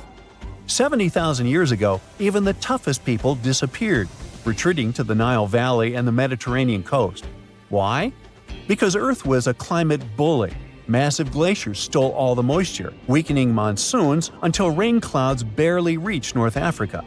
Then came the knockout punches. Armadas of icebergs flooded the North Atlantic, triggering devastating droughts each time. This was the Sahara's ultimate keep-out era. Now, you're probably wondering how in the world the Sahara turned green after all this, and then went back to being a desert again. Well, it all started 15,000 years ago, I wasn't around then, when Earth was shaking off the last ice age. Our planet's axis was a bit wobbly, and because of that, the northern hemisphere got closer to the sun, getting extra sunlight and heat. This eternal summer turned North Africa into a giant moisture magnet, pulling water from the Atlantic and making it all rain down on the Sahara. The result of this ridiculous amount of rain was a lush savanna, complete with lakes the size of small countries. But the African humid period was not just a one-time miracle. The truth is, this eternal on and off switch between green and desert happened to the Sahara more than 230 times since the desert was born. During one of these events, the Sahara even expanded, getting bigger than it is today. So when the Green Sahara showed up, you can bet it brought the ultimate ecosystem glow-up. This wasn't just a light dusting of grass. We're talking full makeover. The transformation was so complete, it even reshaped animal populations. Cheetahs suddenly struggled with the new prey dynamics, while rodents like the multi-mammate mouse thrived in the suddenly abundant grasslands. But don't pack your prehistoric swim trunks just yet. This paradise had teeth. The Sahara was an ecological maze of crocodile-infested rivers, malaria-carrying mosquitoes, and big cats lurking in the tall grass. Crossing it would have been like playing a real-life game of Hungry Hungry Hippos. This is probably why more groups didn't settle permanently. The Sahara's climate cycled between wet and dry every 20,000 years, hardly a stable zip code. For most ancient people, it was smarter to treat the Green Sahara like an all-you-can-eat buffet, grab resources and leave before the desert returned. Still, this Green Sahara period lasted for 10,000 years, giving our mystery shepherds plenty of time to thrive. But around 5,000 years ago, Earth's axis shifted again, the rains moved away, and the Sahara dried up faster than a puddle in July. As the desert returned, the shepherds from the Green Sahara had no choice but to pack up their livestock and leave. Some researchers believe they migrated toward the Nile, laying the groundwork for ancient Egypt, so I guess their legacy lives on. Besides, their pure lineage may be extinct by now, but some faint genes of the mummies can still be found in the people that live in North Africa today. But the introvert mummies were not the only ones using the Green Sahara as an Airbnb. They actually had neighbors just around the corner, in a lakeside village in Niger to be exact. Those people thrived for 5,000 years and left behind the oldest Sahara Desert cemetery, including a man buried in a turtle shell, a grinning Halloween man with filed teeth, and a heartbreaking family embrace frozen in time, victims of the very waters that sustained them. Eventually, those people disappeared too, just like it happened to our antisocial friends. This proves that this desert outsmarts everyone, with a landscape that gives paradise with one hand and takes it away with the other. Dinosaurs, big ancient bugs, creepy spiders, and scary insects are all cute animals compared to the monsters that lived on Earth about 500 million years ago. For example, here's a creature that swam in the water like a stingray and had 3 eyes. Its mouth was like a pencil sharpener. 2 long claws with forked tips like pincers protruded from its head, and its gills were somewhere in the back. This is not a thing from a sci-fi movie. This is Mosura. Its remains are preserved in excellent condition. Let's look at it more closely and study other similar monsters. The Cambrian Explosion. Remember this name. This period is also called the biological Big Bang, the time when a huge number of different living creatures began to appear in the ocean, large, small, and tiny. The ancestors of almost all modern animal groups were most likely born during the Cambrian Explosion, which lasted from 541 to 485 million years ago. It was a time when the first truly effective and terrifying predators appeared on Earth. One of them was Mosura. It's only the size of an index finger, but you would never want to meet such a creature while swimming in the sea. It's scary to imagine what it could do with its pencil sharpener-shaped mouth. And you probably wouldn't be able to hide from it because, come on, it had 2 eyes on the sides and 1 big eye on its forehead. Mosura belonged to a group of arthropods. Scientists called it a sea moth since it reminded them of a moth. This thing used a flap-like apparatus similar to wings to float in the water like a stingray. This monster was quite creepy, but its appearance may seem familiar because it's a distant relative of modern spiders, crabs, centipedes, and moths.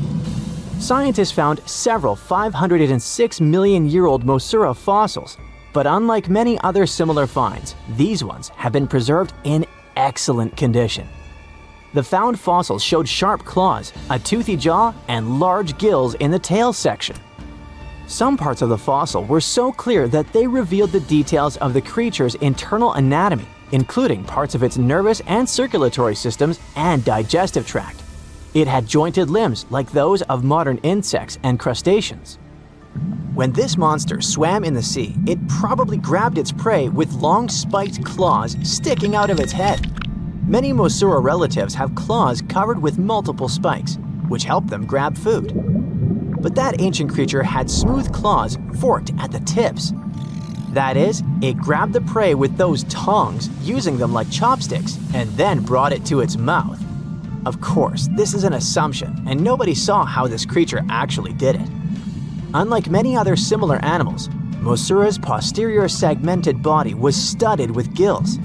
Scientists don't know why this was necessary, but they assume that such an unusual breathing system helped to adapt to an environment with low oxygen content. Perhaps Mosura led a very active reproductive lifestyle that required high oxygen consumption. Creepy, dangerous, and reproducing fast. An excellent set of qualities for one of the most dangerous predators of antiquity. But what did Mosura eat? It probably caught different types of worms and small arthropods. It's nice to think that this monster lived so long ago and was so small.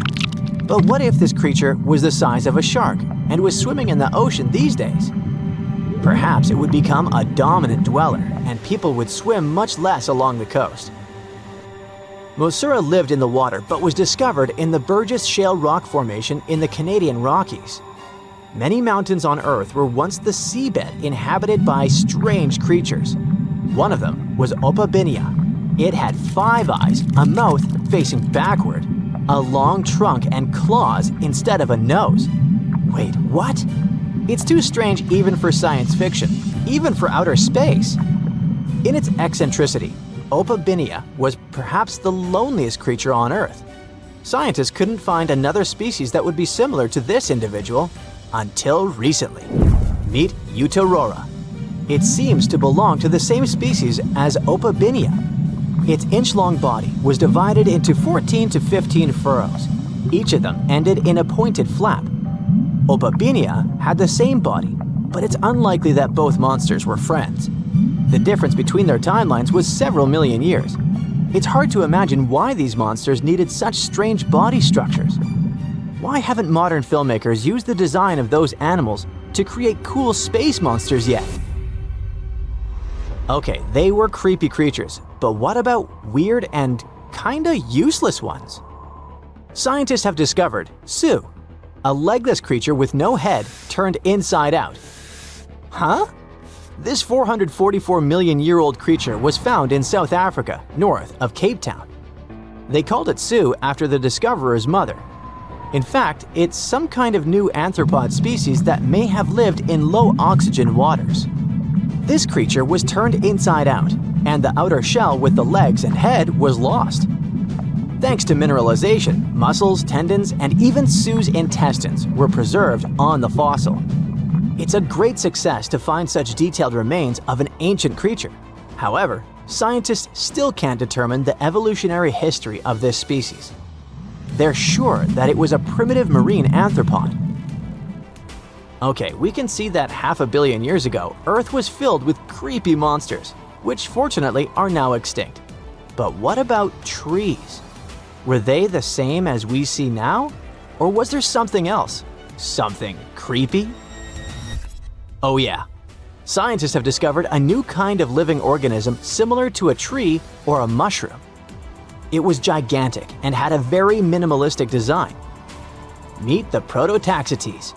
It's basically just a big stick with a round end poking out of the ground. It was smooth, didn't have the usual tree bark, and looked more like a mushroom without a cap.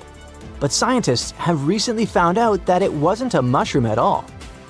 Prototaxites probably belonged to a previously unknown branch of life. Prototaxites is considered to be the first giant organism in the history of the planet that lived on land. It existed about 420 to 375 million years ago during the Devonian period. It was the time when plants began to spread across dry land, forming large forests. Over time, they began to grow leaves and form roots in the ground. Then, the first seed plants appeared. The real colonization of land began. The first arthropods, such as centipedes, arachnids, and other unpleasant creatures, began to walk among those forests. Meanwhile, the water was filled with a huge biodiversity. There was a giant supercontinent on the planet, and smaller parts began to break off it. During this period, Prototaxites towered over the land. Some of these things reached 26 feet high and 3 feet wide. It's like a 3-story house and as thick as a palm tree. But what was it? A plant? A mushroom? Algae, perhaps? Scientists discovered them in the middle of the 19th century, but only in 2007 did they conduct chemical analysis. Research showed that it was most likely a giant mushroom, but in 2025, scientists refuted this conclusion. It turns out this may have been an unknown life form that existed separately from the kingdom of fungi, animals, plants, and protists. Scientists noticed that the inner part of Prototaxites consisted of a number of tubes. There are similar tubes inside mushrooms, but the tubes of that ancient living thing branched and joined differently. They even had a different chemical composition. The main building block of mushrooms is chitin, but the Prototaxites contained chemicals similar to lignin, a substance found in the bark of trees and other plants, and its anatomy differs from the structure of any other organism known to us. What were they doing on Earth? Just chilled and enjoyed the bloom of life? Did they produce some kind of fruit, like a banana with eyes and claws? Scientists don't know. What if it was something that was brought to Earth from outer space? What if they were flowers planted by another civilization? What do you think? 360 years ago, a massive British ship, the London, blew up in the Thames estuary. The tragedy took over 300 lives, including the sailors and their loved ones. No one knows exactly what led to all this, but scientists are finally getting close to the truth. Divers accidentally found an exceptionally well-preserved bronze cannon from the ship. This cannon, that was buried in silt and clay for centuries, could have all the answers. The London was a service ship built for the Navy of the Commonwealth of England. It set off on its first journey in June 1656. The ship played a huge role in British history as it was part of a convoy that went to the Netherlands in 1660 to collect Charles II and restore him to the throne. 5 years later, in March 1665, it was traveling from Chatham to Hope. From there, the Admiral Sir John Lawson was supposed to take it to the sea. But just before reaching the buoy of the Knower, the gunpowder suddenly blew up on the ship. About 25 people who were in the roundhouse and coach survived, but over 300 drowned. The ship broke into 2 pieces. Henry Bennett, the Earl of Arlington, passed along rumors that it all happened because of cheap, low-quality gunpowder that was on the ship. When experts of that time inspected the shipwreck, they concluded that the cannons could still be salvaged, but the ship itself was a total loss. Later, when someone recovered some of them in 1679, there was a scandal where they tried to use them to settle a completely unrelated debt. In 2005, divers rediscovered the London. To protect it, port authorities even had to move the shipping lane, and a team of archaeologists got to work exploring it. That wreck is a big deal because it gives us real insights into English naval history. Visibility in the Thames estuary can be terrible. Sometimes you can't even see a foot and a half in front of you. Working on the site is also super tough because it's in a crazy tidal environment, and a busy shipping lane, where huge cargo ships constantly pass by, is still near. So when a cannon suddenly appeared, stuck deep in the clay, it meant the conditions had to be absolutely perfect. Experts believe the find is from the Commonwealth era, and it's medium size, about 8 feet 6 inches long. It was part of a special set made specifically for the London and was placed on the ship's lower deck. Every single gun carriage on the London was one of a kind because all of its cannons came from different countries and different periods in naval history. Big cannons were really rare and crazy expensive to make since they needed tons of bronze or iron and had to be individually cast. That's why the Navy often grabbed cannons from captured rival ships, old shipwrecks, or decommissioned vessels. The new find is one of the clues that could eventually help scientists to solve the mystery of the London tragedy. So far, they've also found leather shoes, pieces of instruments, wooden tools, rope, and a compass. All these artifacts are like puzzle pieces to them. They still don't have enough evidence to be sure, but it looks like both the pipe and candles could have been sources of flames that set off a larger bang. Some workers made another amazing find at a flooded quarry in nearby southeast England, about 60 miles southeast of London.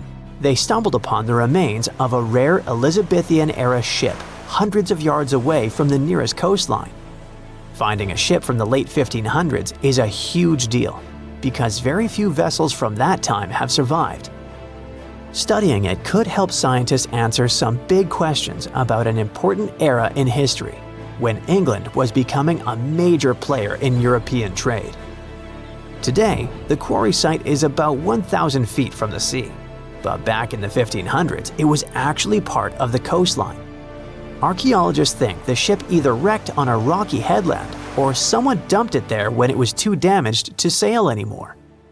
Scientists haven't identified it yet, but they studied over 100 pieces of its wooden hull, reading the tree rings, and found that it was built from English oak trees cut down between 1558 and 1580. At that time, Northern Europe was switching from the old clinker method where the planks overlapped like fish scales to the carvel style from the Mediterranean, where the planks are smooth and flush against each other, nailed to an internal frame. Old wood usually rots away pretty fast when it's exposed to air or water. But if it's buried under a thick, oxygen-free layer of mud or silt, it can survive for centuries. That's exactly what happened here. The team is using laser scanning and digital photography to document everything about the wreck. Once they finish their research, they plan to rebury the timbers under the silt in the quarry lake, so the ship can stay there safe for many more centuries to come. A team of archaeologists in Norway found a ship in an even more unexpected location, in a flat field. There's a hill nearby called Gel Mount. It's actually a huge burial monument that the Vikings themselves had built. The farmer who owns the field wanted to dig some drainage ditches, but first, he needed experts to check for anything important underground. Archaeologists used a high-resolution georadar attached to a tractor-like vehicle. When they scanned the field, they discovered that it used to be packed with burial mounds, at least 8 new ones nobody had ever found before. And beneath one of the mounds, the radar picked up the outline of a ship. Back in Viking times, ships were super valuable, so they only buried them with really important people. scientists have only found 3 boat burials in all of Norway before, and this is the first new one in years. The team believes this ship is from Viking times, probably between the years 500 and 1000 CE. Because the burial mound above it got flat over time, the ship is now only about 1.6 feet below the ground. That's super close to the surface.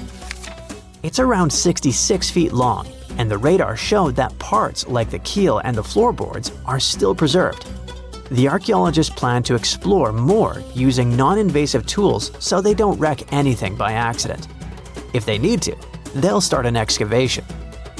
Far away from Norway in the Namibian desert, a miner looking for gems accidentally found a legendary shipwreck almost 500 years old. The workers called in an archaeologist to check it out, and they thought it must have been the remains of a Portuguese trading ship, the Bom Jesus, that had mysteriously vanished in the 1500s. The Bom Jesus had left Lisbon loaded with treasures, aiming for India. But somewhere along the southern tip of Africa, a brutal storm slammed it into the Namibian coast. The ship smashed into rocks, broke apart, and disappeared under the waves. When archaeologists explored the wreck, they found parts of the ship scattered across the shore and buried under thick sand, which actually saved the remains from rotting away. They even discovered treasure, over 40 tons of cargo that had spilled out of the captain's chest underwater when the hull broke. There were cannons, swords, fabrics, tools sailors used to navigate by the stars, and most impressive of all, 1,845 copper ingots, solid pieces of metal weighing 16 to 17 tons in total. Scientists could even read the old trademarks stamped on them, revealing they were made by a mega-rich German trading company. And then there was the real jackpot.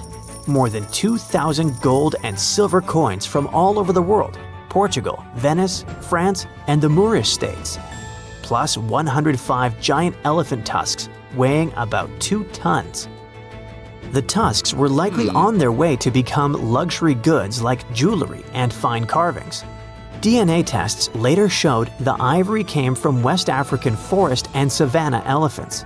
They didn't find many bones though, which means the crew either managed to escape or were lost forever at sea. Something strange is lurking beneath the sands of Giza, and scientists have no idea what it is. Archaeologists just found a hidden structure near the Great Pyramid using advanced ground scanning technology. What's inside? Nobody knows, but excavations are already underway. The Great Pyramid of Giza is one of the most famous monuments on Earth, but it doesn't stand alone. It's surrounded by an ancient necropolis, a massive royal graveyard filled with tombs and monuments. They belong to pharaohs, nobles, and other high-ranking officials. Most of these tombs are above the ground. They're called mastabas, rectangular, flat-roofed tombs built from limestone or mud brick, and they've been studied for decades. But from old movies, we know that these weren't simple graves. They have deep vertical shafts leading to underground burial chambers, where the past was sealed away for eternity. And recently, archaeologists found one curious empty space in the cemetery, a completely unexplored patch of ground. No mastabas, no visible ruins, nada. For years they ignored it, but between 2021 and 2023, they decided to investigate. They didn't dig though. Instead, they used a technology that kind of acts like X-rays for the ground. These radars let scientists see the secrets hidden there. And there was something hidden beneath the sand, something deliberately buried and forgotten. A 2-part underground structure. One part was shallow and L-shaped. It's about 33 feet long and buried just 6.5 feet deep. But below that, a deeper, more mysterious anomaly, a structure completely different from anything else in the area.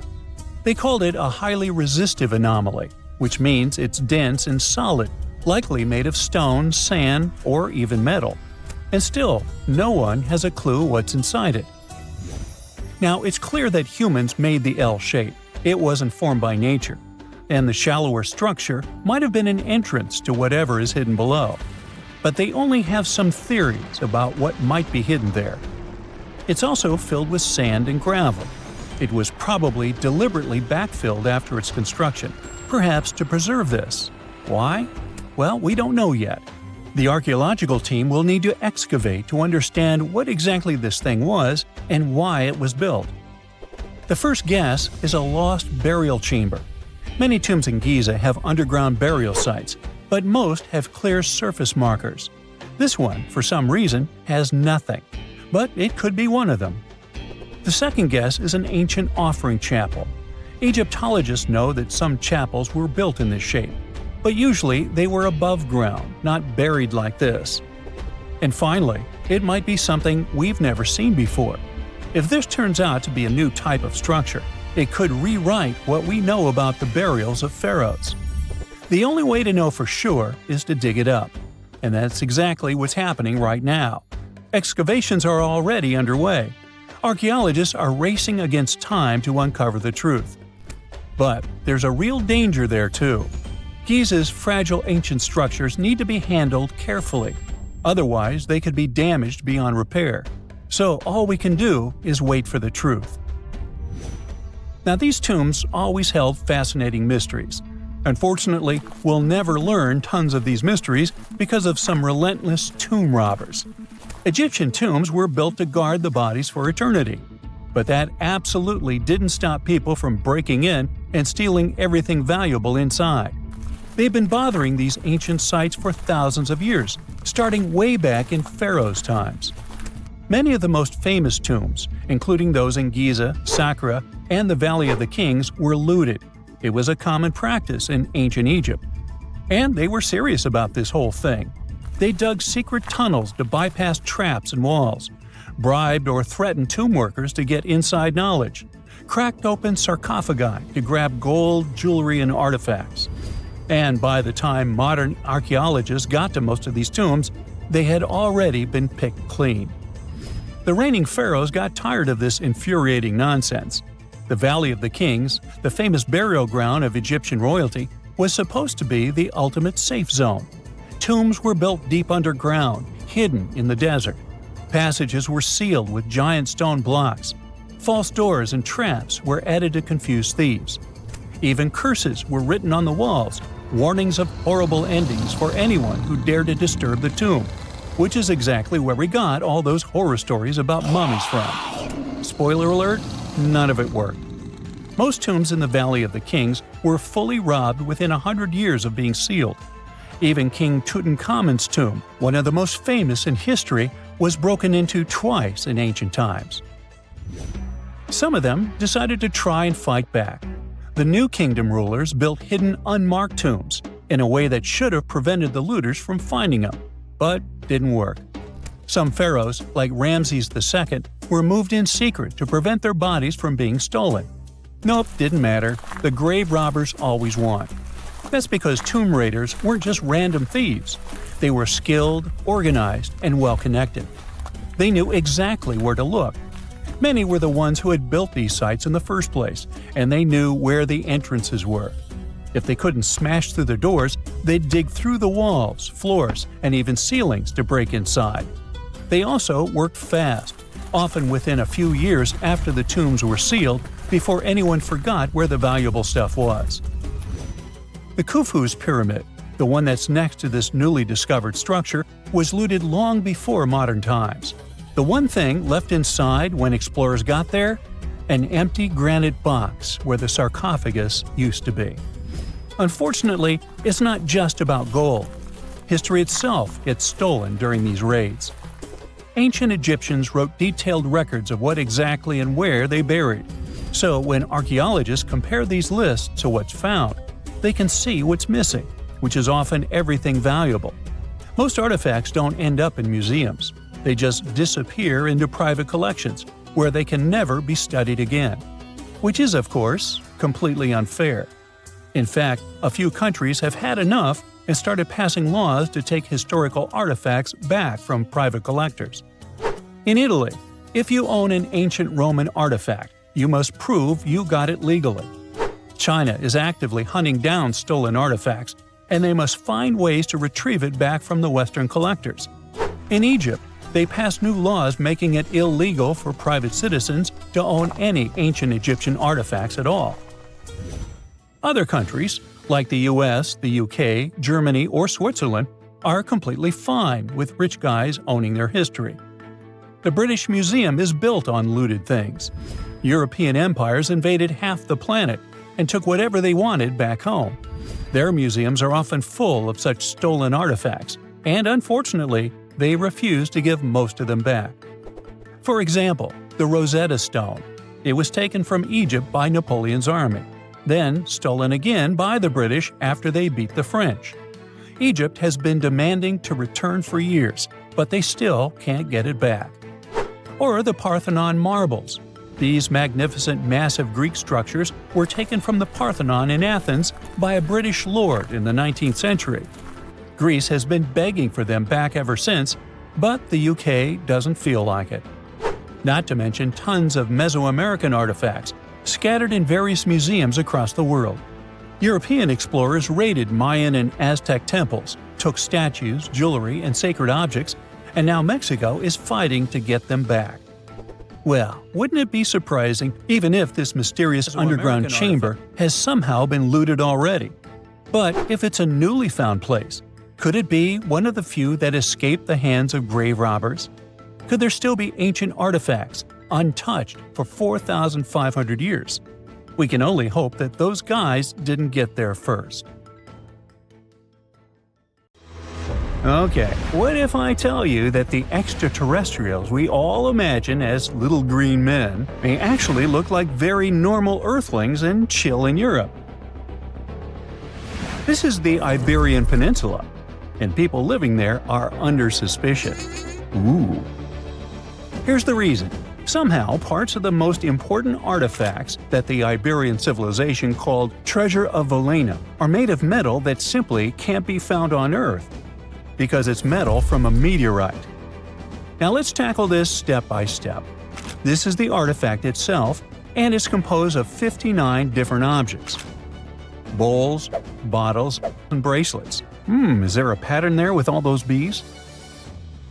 In total, the find weighs around 20 pounds, of which 18 pounds are 23.5 karat gold.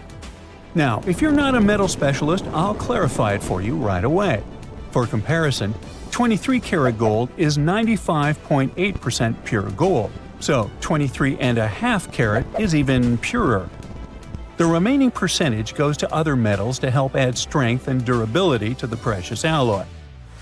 There was also silver, iron, and amber in that set.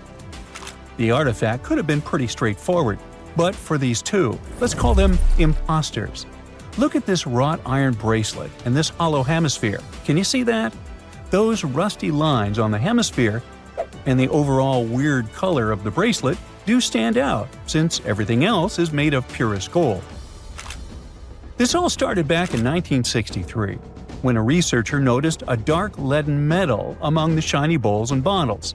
The metal was shiny in some areas and covered with a ferrous-looking oxide that was mostly cracked. Now, just so you understand, gold does not usually act this way. Gold is one of the least reactive of all metals, so it won't even tarnish, let alone rust. To figure out where this suspicious iron came from, researchers turned to mass spectrometry, which checks out the mass-to-charge ratio of molecules. Their findings showed that the nickel in the iron is similar to that found in meteoritic iron. Simply put, the bracelet and the hemisphere are of extraterrestrial origin. Ooh. Now, the exact age of the trove is hard to determine, yet it's crucial. We need to know the exact age to see if it coincides with the start of the Iron Age in the Iberian Peninsula.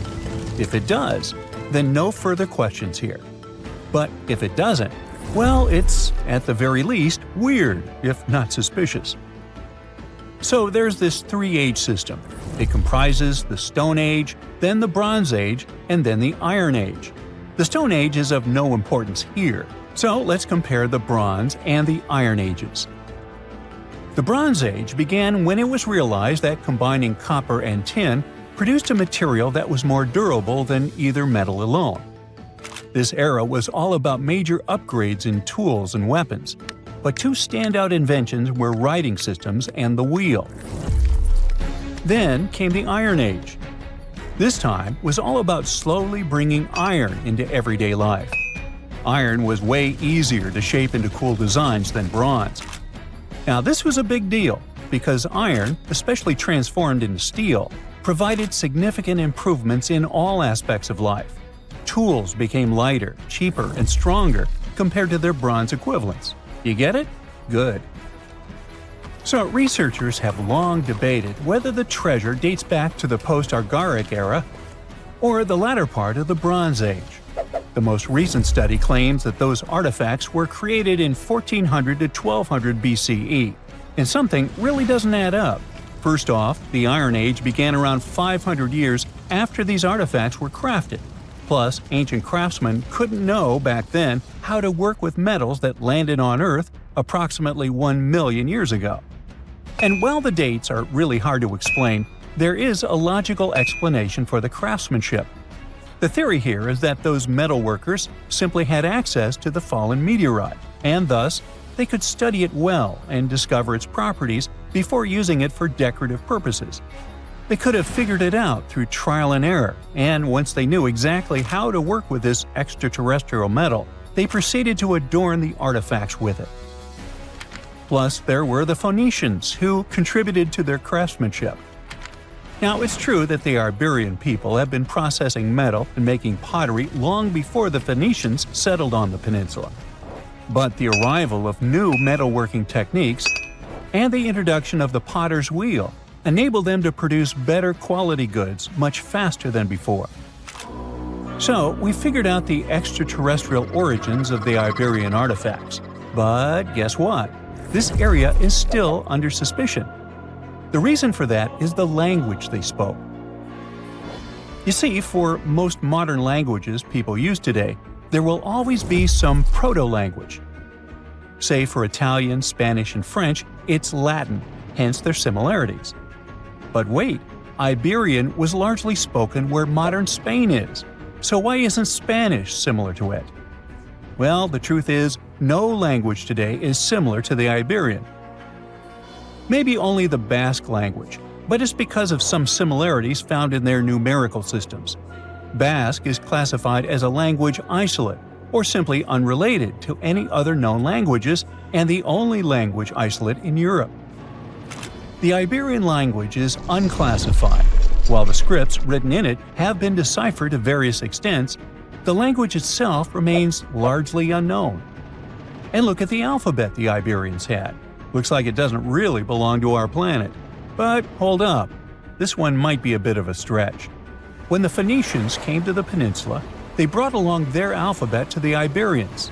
But honestly, the Iberians probably weren't keen on just copying someone else's writing system, so they tweaked it until it looked completely different.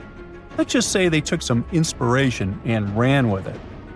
While linguists can guess to some extent how most characters sounded, actually translating the language is still completely impossible.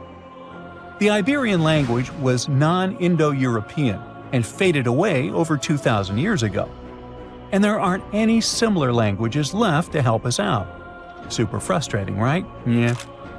We got over 2,000 Iberian inscriptions from tombs, coins, potteries, lead plates, and even cave wall carvings.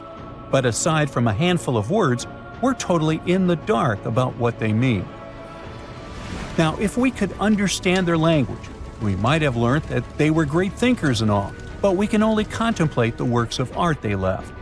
Iberian culture has a lot of amazing stuff made by talented artisans. We're talking about not just metalwork and ceramics, but also detailed sculptures, textiles, jewelry, and other personal bling. But here's the catch. Making all those luxury items depended a lot on a big farming class. At the heart of Iberian society, most folks were involved in farming and taking care of livestock. Depending on where you were, the types of farming varied. For example, up in the north, they were all about growing grains, while down in Valencia, they focused on producing olive oil and other agricultural aspects. In the west, raising animals was the name of the game. Still, we don't have much information about the day-to-day lives of the many people doing this essential work. Yet, on the flip side, we know a lot about the upper class of Iberian society, who control these agricultural resources and hire the artisans. By the 7th century BCE, we start to see a group of Iberian princes who were living the good life, trading with the Phoenicians and enjoying fancy luxury items. You can spot this elite class in their burial practices. Cremation was the go-to method for funerals among the Iberians, and wealthy individuals were often found in cemeteries with all sorts of lavish goods and funerary sculptures that give us a peek into the fashion and hairstyles of the rich. Interestingly, starting in the 6th century BCE, there was a noticeable drop in the number of recognizable burials, which suggests that these elaborate funeral customs became more exclusive to a small elite. Meanwhile, the fate of the majority, farmers, artisans, soldiers, and laborers, who made up a big chunk of the population, remains a bit of a mystery. It used to be a pretty advanced civilization, but it vanished without a trace. Researchers think it could have been due to some massive earthquake, but so far, we don't know for sure. You are lost deep within the jungle in the Yucatan Peninsula in Mexico. There are strange noises all around you, and to make it worse, the sun is setting. Soon, you'll be alone in the middle of an unknown rainforest. Guess it was a pretty bad idea to come looking for El Dorado on your own, wasn't it? You keep walking as fast as you can, when suddenly, wait! What's this you're seeing? It looks like large stairways made out of stone. This definitely doesn't look natural, so you take a picture. Maybe you didn't strike gold, but you might have just found something relevant. Congratulations! You found Akamtun, a long-lost Mayan city, hidden 37 miles into the jungle. The name literally translates to stone column. Stone was probably in at the time, so these guys used a lot of it to build their pyramids, houses, and even ball courts. If you ever thought that Europeans invented ball games, think twice. Mayans love to play ball games for recreational purposes. Akamtun is part of a series of other long-lost Mayan cities that are being discovered with the help of new technology nowadays. We'll talk more about the other ones in a jiffy. Perhaps the biggest surprise of this one is that it was surrounded by wetlands, which is why the city was built on high ground. The city was monumental, covering an area of over 120 acres. That would be as big as 90 football fields right next to each other. Scientists have found proof that Akamtun had pyramids of up to 49 feet high, and that it was likely an important social hub between 250 and 1000 CE. This is definitely a game changer. But lost Mayan cities began to be unearthed in the 19th century. Modern technologies, such as LiDAR imaging, help archaeologists see through dense canopies of the forests. This means that people don't really have to risk getting lost in the tropical jungle like you did at the beginning of this video. LiDAR works sort of like an X-ray. It sends out laser beams that can detect any signs of ruins or ancient constructions. According to space archaeologist Sarah Parchak, satellite imagery has been a key player in discovering ancient cities in South America, Egypt, and other places. Sarah herself spends most of her days scouring images for any signs of where there could have been cities long ago. She says that more often than not, what happens is that ruins are covered by vegetation, soil, or sand, which makes them super tricky to find.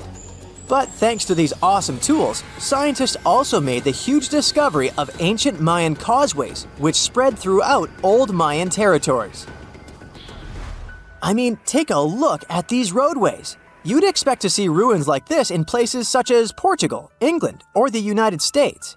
I'm talking about 130 feet wide roads painted white to help travelers journey through the nighttime. Scientists recently unearthed a 110-mile network of roads such as these, and they think this dates back to before the first registered Mayan highways we've known so far. These roadways, which sometimes ran over the swampy ground and were even elevated at times, are being called the world's first superhighways. Even if there is no registry of animal-powered vehicles, it's believed that the Maya used them to travel around a network of possible 964 settlements. They were built like a huge spiderweb, and from what archaeologists have gathered, this huge system of roads worked to connect a big system of economic and social interactions between Mayan cities.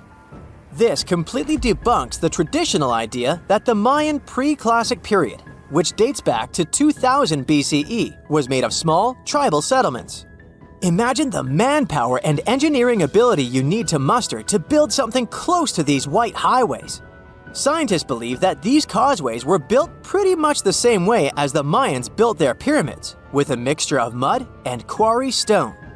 Oh, and using several layers of limestone to make them white. That's pretty cool, right? But let's take a few steps back for a moment to get some context. The Mayans were one of the biggest pre-Columbian civilizations living in the Americas. Until now, experts believe that at its apex, the Mayan civilization consisted of over 40 cities with a population of millions of people. That's a lot of folks.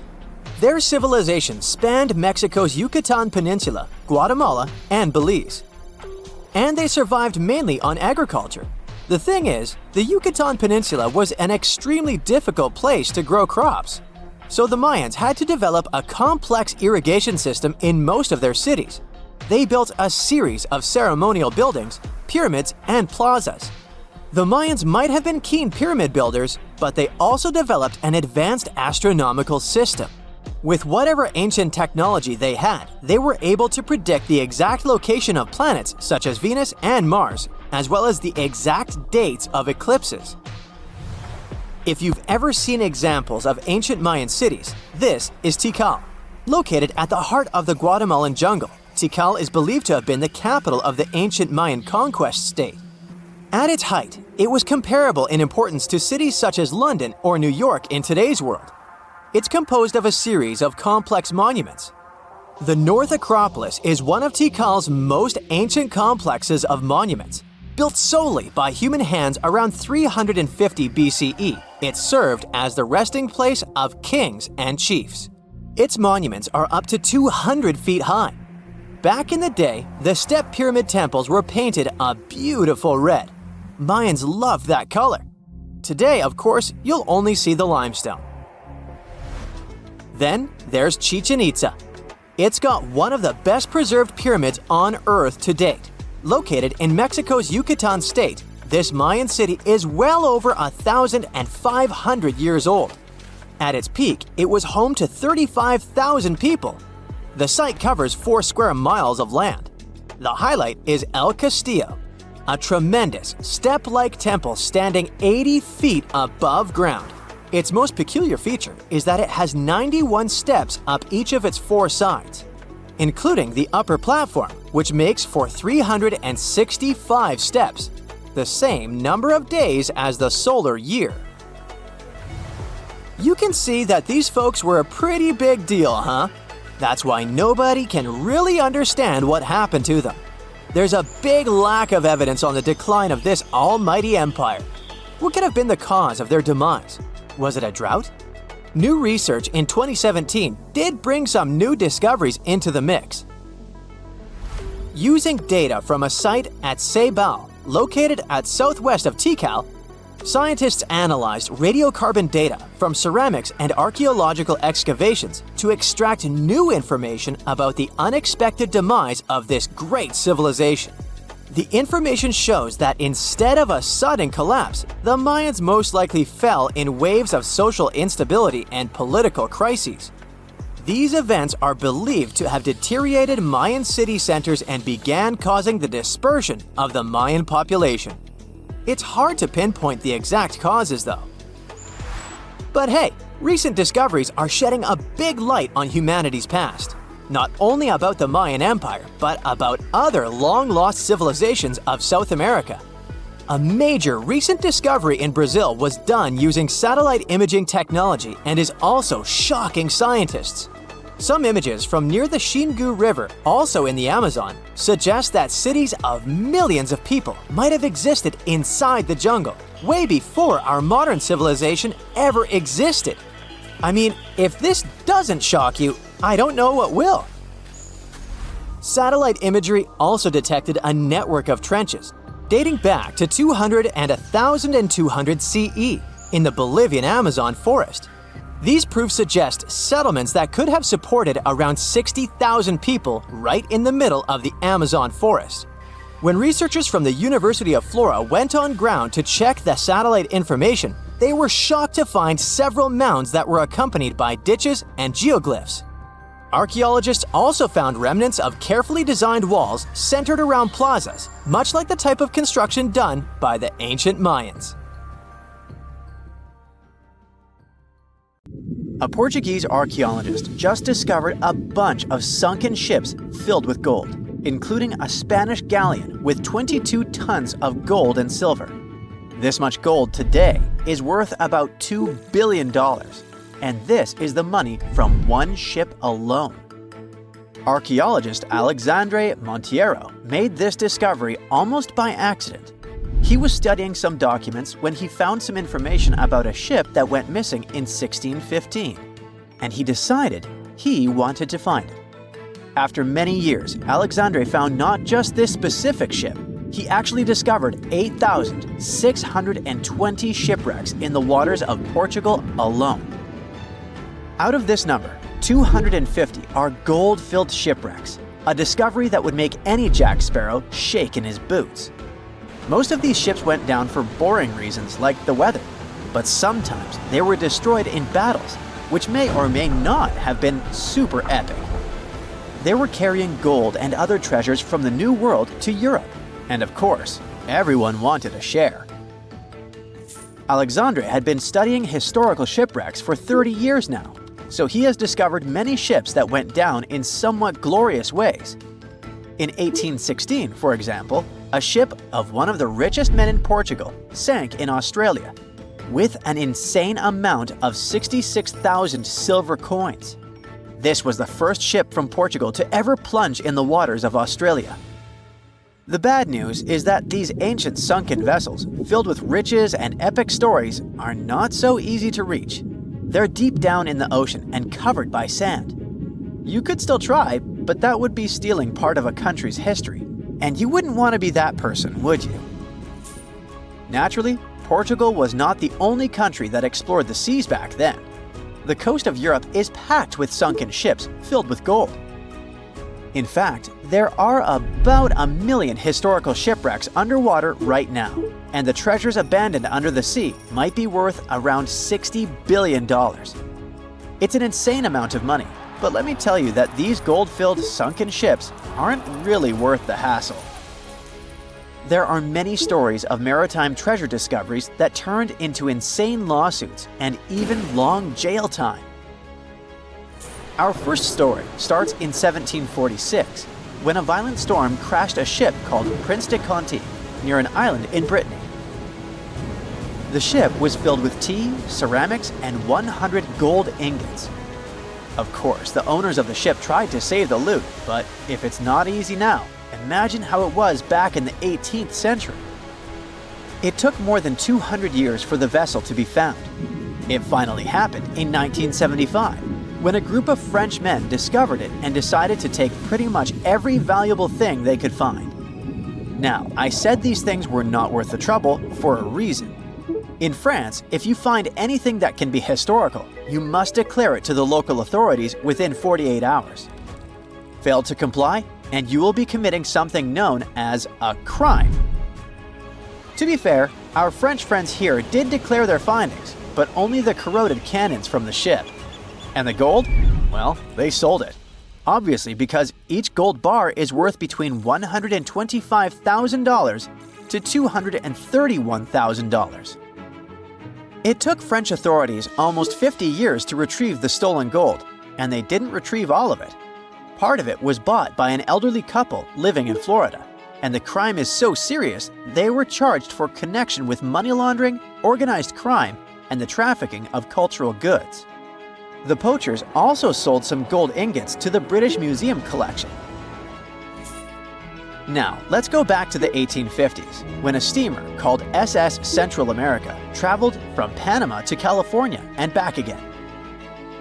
This was during the California Gold Rush, a time when 300,000 people moved to California to dig for gold. Because the travel route was not easy breezy, people needed to carry their gold around on big ships. This is where our friend SS Central America comes in. In 1857, the ship had 578 people on board and about 10 tons of gold. Very few survived, and around $100 to $150 million in gold went down with the ship. All of this explains why in 1988, a group of investors from Columbus decided to finance a research project to find this ship.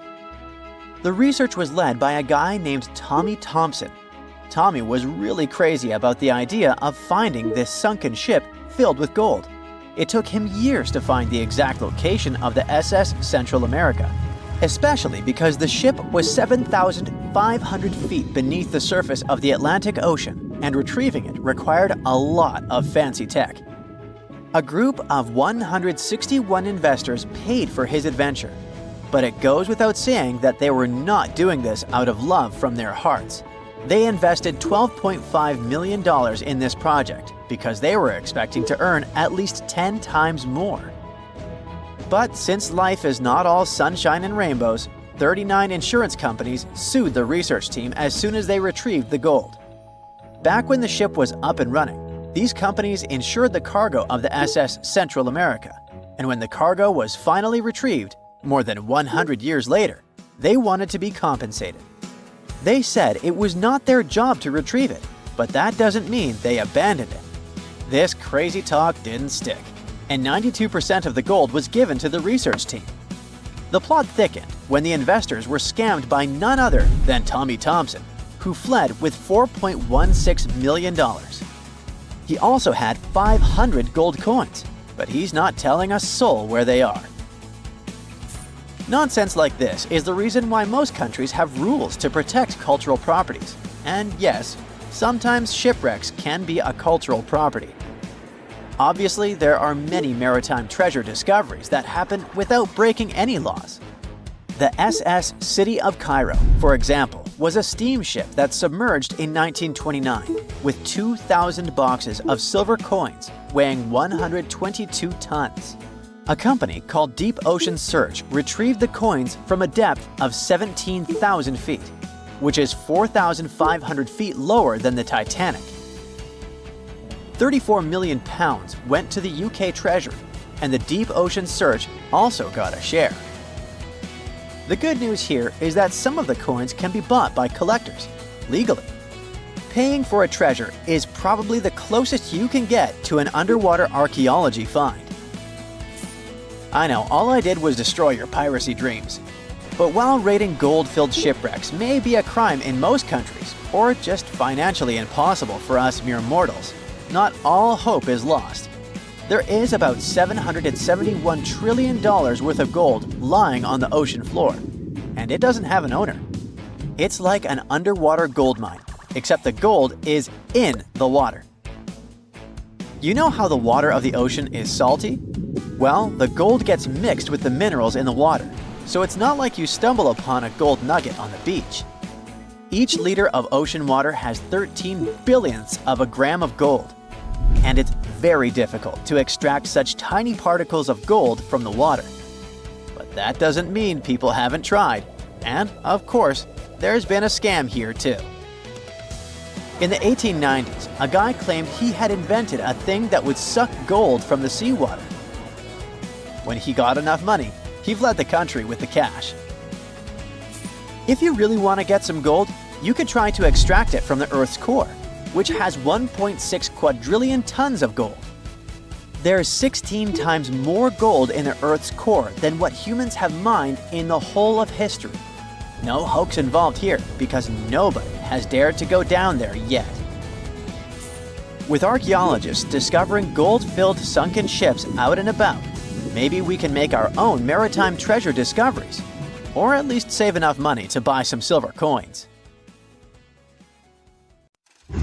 Now this bad boy was the size of a husky and could maybe pass for one, except it didn't have any fur and was a top predator with extra long blade-like canine teeth. Ooh, charming. Meet the earliest known saber-tooth animal to have ever lived. It roamed the Earth well before the dinosaurs. Scientists made the description of this creature based on its fossils found on the Spanish island of Majorca in the Mediterranean Sea. About 200 million years ago, none of us were around then, the very first true mammals appeared, and they lived right alongside the dinosaurs. But if we trace the family tree of mammals even further back, we'll find an ancient group called Therapsids. They didn't look like mammals we have today, but they had some key features that would eventually help define mammals. For example, Therapsids had special openings on the sides of their skulls for jaw muscles, and parts of their jaw bones would later evolve into the tiny middle ear bones that all mammals, including you, have today. So, the new discovery is what might be the oldest known Therapsid fossil. The fossil, which doesn't have an official species name yet, belongs to a group called Gorgonopsians. Those guys are more closely related to mammals than they are to any other living animals. Some of them were as small as cats, and others were as massive as polar bears.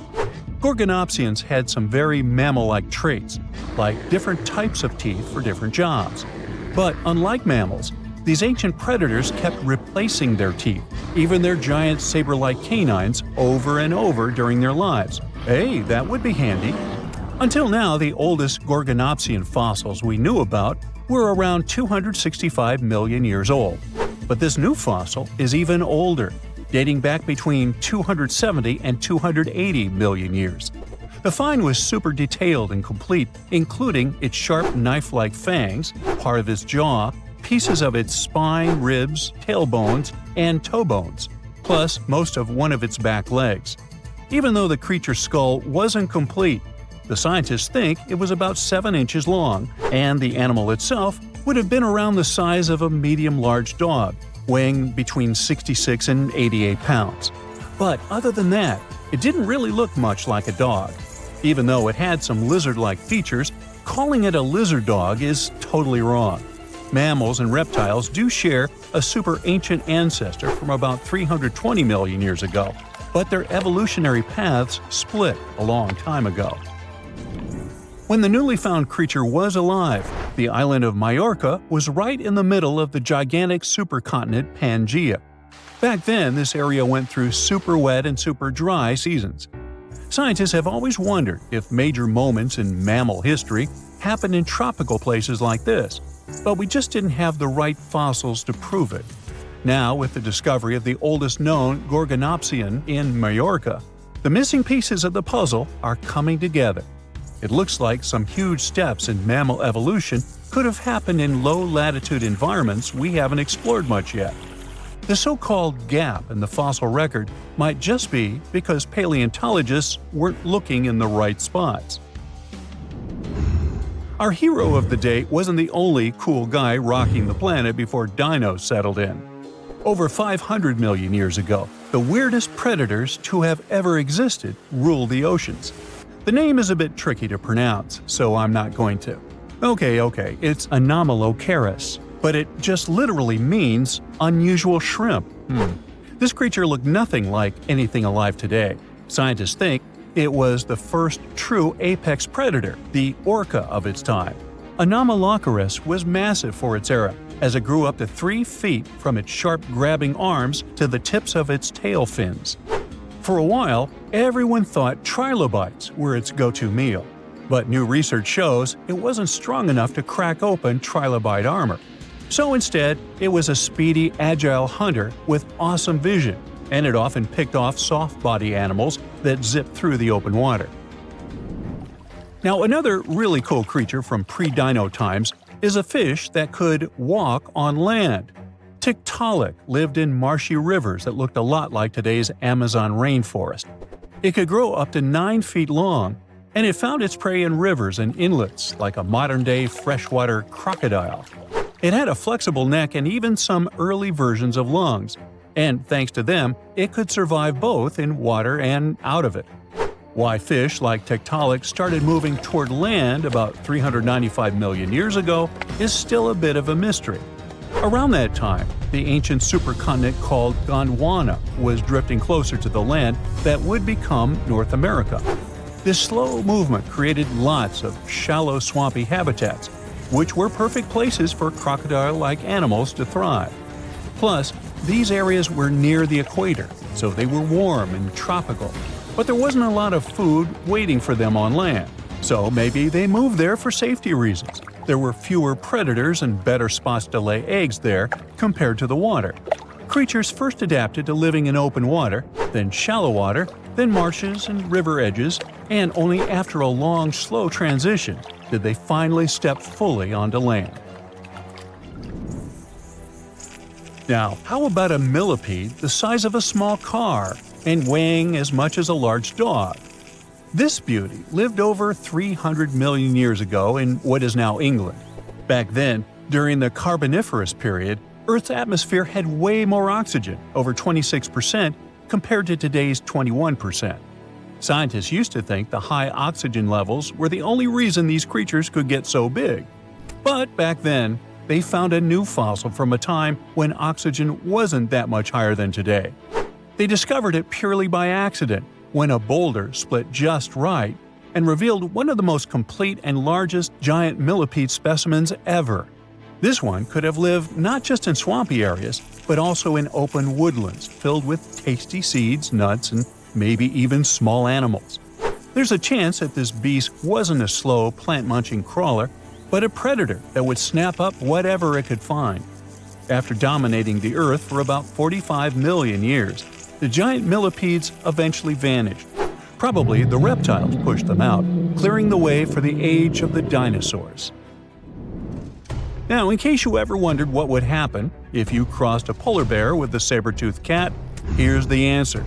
This guy ruled the southern ecosystems after migrating 7,000 miles across the supercontinent Pangaea around 252 million years ago. It had a tough skin like a rhino's and massive canines, perfect for tearing away huge chunks of meat, and it was an excellent runner. Once it got to its new home, in what is now South Africa, it replaced a whole group of local predators. But its glory didn't last long, as closer to the end of the Permian period, massive volcanic eruptions made the weather patterns change and wiped out about 90% of all species. And because top predators are usually big, slow to grow, and not super common, they often vanish among the first when massive extinction events hit. And that's how our guy here went extinct. Our final creature of the day was a dragonfly that lived around 300 million years ago and had a wingspan of over 2 feet, 6 long, spiny legs, and huge, bulging eyes. Megangura. This 4-winged giant is most likely the largest flying insect that ever lived, and it easily outsizes today's dragonflies, which are its distant relatives. Like modern dragonflies, Megangura like to hang out in open areas near ponds and slow-moving streams. But unlike today's dragonflies, it wasn't just catching tiny bugs. This guy was likely the top predator in these open spaces. It used the spines on its legs like a flying trap to snatch prey out of the air, including other flying insects, small amphibians, and even lizard-like creatures. Scientists found the first fossils of Megangura in 1880 in the coal-rich rocks in France. The fossils were incredibly well preserved and showed off the detailed vein patterns in their wings. Scientists think Megangura grew so huge because it didn't have much competition from vertebrates, and the air back then, during the Carboniferous period, had a lot more oxygen than it does today. Egyptian archaeologists made an extraordinary discovery near Cairo just recently. Drumroll, please. The most ancient and most complete mummy yet discovered in the country. Yes, they were keeping it under wraps. The 4,300-year-old mummy was found in a group of tombs close to the Step Pyramid of Djoser, dating back to the Egyptian Old Kingdom. It was covered in layers of gold. The team also found several other tombs, including one belonging to an ancient Egyptian official and another belonging to a secret keeper who had the power to perform special ceremonies. Another interesting tomb was that of a writer, which featured the largest statues ever found in the area. This vast burial site is also home to more than a dozen pyramids and resting grounds. Probably one of the most famous mummies in the world is that of Hatshepsut. She ruled Egypt like a boss for around 20 years, building all sorts of impressive buildings and creating new trade routes. But when archaeologist Howard Carter found her tomb in the Valley of the Kings, her sarcophagus was empty. However, Carter did find 2 coffins in another tomb, one of which belonged to Hatshepsut's wet nurse and the other to an unknown woman. In 2006, a team of specialists decided to investigate whether that mysterious lady was the queen herself. They found a molar tooth in a wooden box with Hatshepsut's name on it, and when they compared it to a gap in the mummy's mouth, it was a perfect match. Ramses II was a pretty impressive ruler, but it was his mummy that eventually made history. Now, we don't hear too much about his daddy. Okay, I'll stop. Ramses is considered to be the most powerful pharaoh in all of Egypt, as he reigned for a whopping 6 decades. He also lived to be over 90 years old. Now that's pretty amazing, considering the time he lived in. Ramses II supposedly had over 100 offspring too. Talk about a big family. When he passed away, his body was originally buried in the Valley of the Kings, but some sneaky guys tried to rob his tomb of all his treasures. Officials back in the day weren't having any of that though, so they moved his body to a secret location to keep it safe. Fast forward to the 1800s, and Ramses II's mummy was discovered along with a bunch of other rulers and important officials. But it wasn't in the best condition, so archaeologists flew it to Paris to get it, pampered. Problem was, he couldn't just be transported into another country. The only solution available was to give Ramses II his own passport. His occupation was listed as king, and the document even featured his photo. Most mummies aren't necessarily known for having the most hydrated skin. But that of an ancient woman, also known as Lady Di, proves otherwise. No, not that Lady Di. This wealthy lady from ancient times was discovered in an ornate tomb in 1971, and she looked fabulous, if we can say so about a mummy. Thanks to the special conditions in her tomb, like the moisture in the environment and the lack of oxygen, her body was almost perfectly preserved. Her skin was soft, her hair was on point, and she was still flexible. The museum that now proudly displays her mummy also shows a ton of fancy items that were buried with her, like dinnerware and musical instruments. Archaeologists investigated the mummy further and discovered that she passed away from a heart attack at around 50 years old. Even though it hasn't been around for over 2,000 years, Lady Di is still making history. The mummy of Otzi the Iceman was discovered in the Alps in 1991. Austrian authorities initially thought he was a modern mountaineer because he was so well preserved. Turns out, he was actually from the Copper Age. He was found in a mountain pass over 10,000 feet above sea level. Through studying his mummy, we've learned so much about life in Copper Age Europe. For example, we know that he was a native of Central Europe and enjoyed eating meat. He also suffered from arthritis, narrowing arteries, and intestinal problems. But he likely used acupuncture and medicinal herbs to treat these conditions. And apparently, he was pretty handy with tools. He sharpened them just days before his untimely demise. Who knows if he was expecting trouble or just getting ready for some routine work.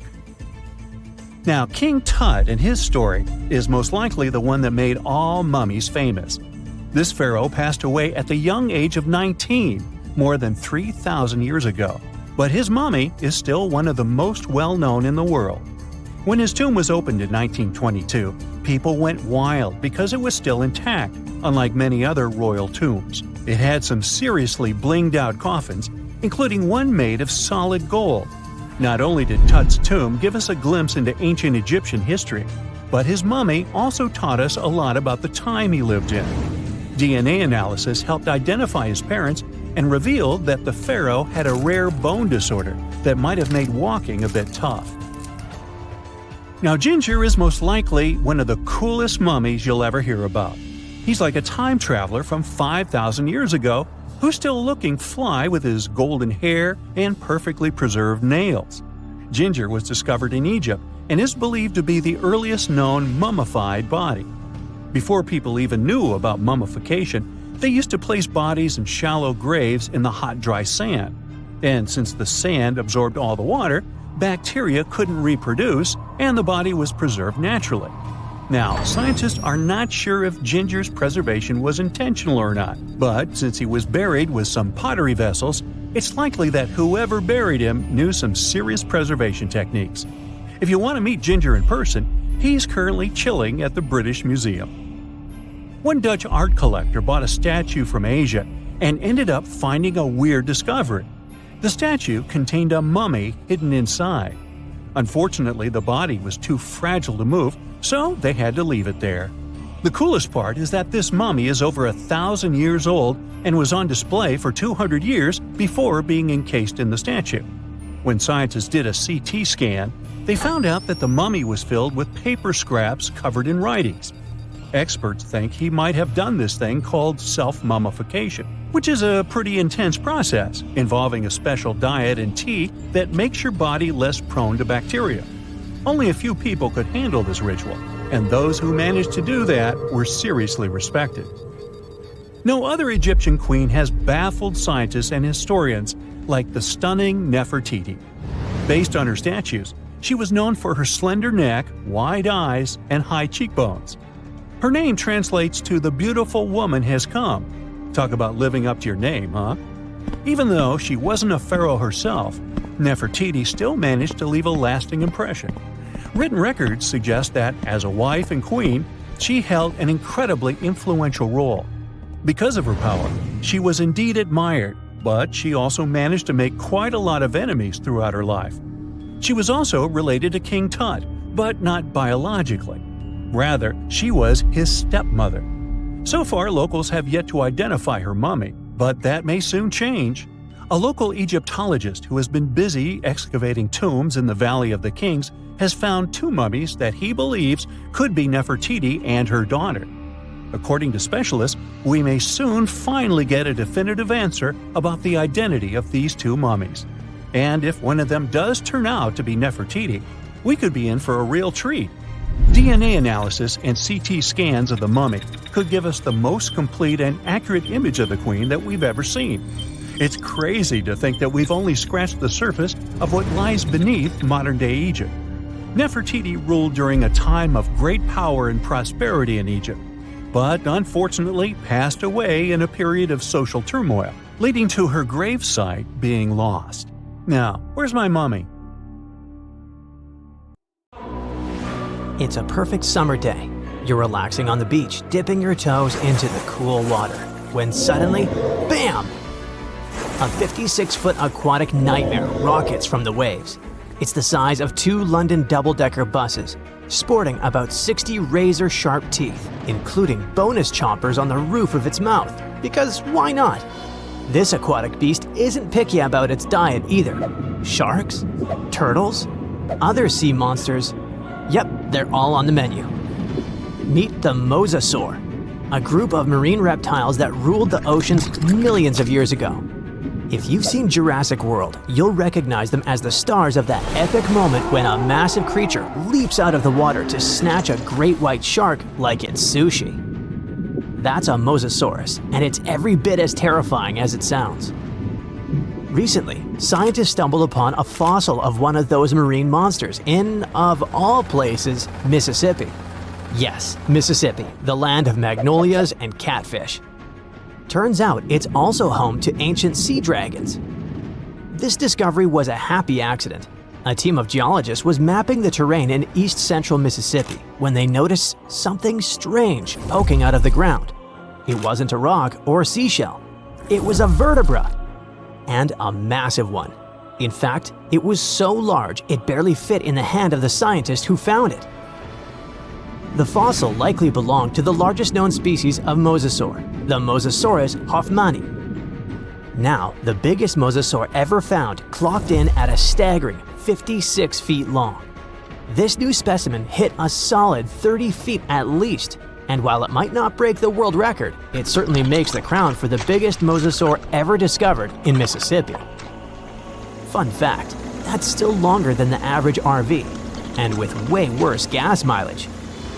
To be fair, the Mississippi Museum of Natural Science already had a couple of mosasaur fossils in its collection. But this newcomer might just steal the spotlight. And this isn't an isolated incident. In 2015, paleontologists unearthed the skull of a 24-foot-long mosasaur in North Dakota. Years later, a private fossil hunter, yes, that's a thing, found an equally huge mosasaur in Texas. Well, its jaw at least. These sea monsters, also known as sea dragons, by the way, actually have one of the wildest origin stories in paleontology. The very first skull was found way back in 1764 in a chalk quarry in the Netherlands. And at the time, scientists thought it was a whale. Then came a second skull, which was so impressive that French revolutionaries literally looted it during the siege in 1794. Legend has it they swapped it for 600 bottles of wine. Doesn't sound like a fair trade to me. That fossil actually helped pioneer the concept of extinction and got paleontologists buzzing for centuries. Since then, mosasaur fossils have popped up all over the world, like ancient scaly celebrities leaving their mark. From the Mississippi backwoods to the deserts of Morocco, from New Jersey to Belgium, scientists have uncovered everything from teeth to full skulls, sometimes even misplacing them in museum drawers for centuries.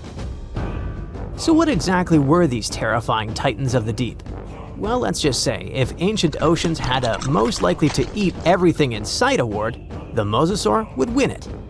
Picture a gigantic scaly torpedo with a mouth full of about 60 razor-sharp teeth, including some growing on the roof of its mouth like dental overkill. It had a long, muscular tail for propulsion and 4 paddle-like limbs that worked like turbocharged oars, letting it cruise through warm, shallow seas like a reptilian speedboat. Scientists believe they were close relatives of modern monitor lizards and snakes, which honestly just makes both of those animals way more terrifying. Some mosasaurs even might have had adaptations for sensing vibrations in the water, allowing them to detect movement from a distance, similar to how sharks use electroreception today. Their eyes were well developed too, giving them sharp vision in the dim ocean depths, a key advantage when hunting fast or elusive prey. But what really makes mosasaurs the stuff of prehistoric nightmares is their attitude. They were apex predators, and they knew it. Those sea monsters weren't picky eaters. Fish, turtles, birds, sharks, other mosasaurs. Basically anything that moved was dinner.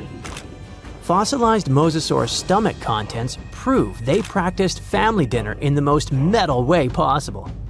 If they were around today, your beach day would be a lot more exciting. Probably shorter. These guys were so intense, they dominated the whole world. It's safe to say, mosasaurs were the undisputed rulers of the late Cretaceous oceans. And like today's orcas or great white sharks, they probably used ambush tactics, sneaking up on prey from below before striking with explosive force. Bite marks found on the fossilized bones of turtles and even other mosasaurs suggest intense underwater battles worthy of a blockbuster movie. But how did one end up in Mississippi of all places? Well, rewind the clock about 80 million years and you'll find part of North America underwater. A vast shallow sea known as the Western Interior Seaway split the continent in two, running from the Gulf of Mexico to the Arctic Ocean. It was warm, teeming with life, and yes, crawling with sea monsters. This prehistoric seaway was a watery wonderland. Imagine long-necked plesiosaurs gliding through the water, birds with teeth diving for fish, and oysters the size of car tires clinging to reef-like structures. Even giant fish like this weird guy over here called it home. This ancient inland sea stretched over 600 miles wide in some places, but it was no more than a few hundred feet deep, making it ideal territory for predators like mesosaurs to thrive. The shallow depth also meant that their prey had few places to hide, turning the seaway into a prehistoric buffet. But the Western Interior Seaway wasn't a permanent fixture. As the Rocky Mountains rose, the seaway slowly disappeared. Over millions of years, it transformed from a shallow ocean to swamps and then to dry land. Today, what was once an ocean is now the Midwest, complete with cornfields, cows, and the occasional mosasaur vertebra hiding in the dirt. Now, this wasn't exactly the end of the mosasaurs. Sadly, even these monsters couldn't outswim extinction.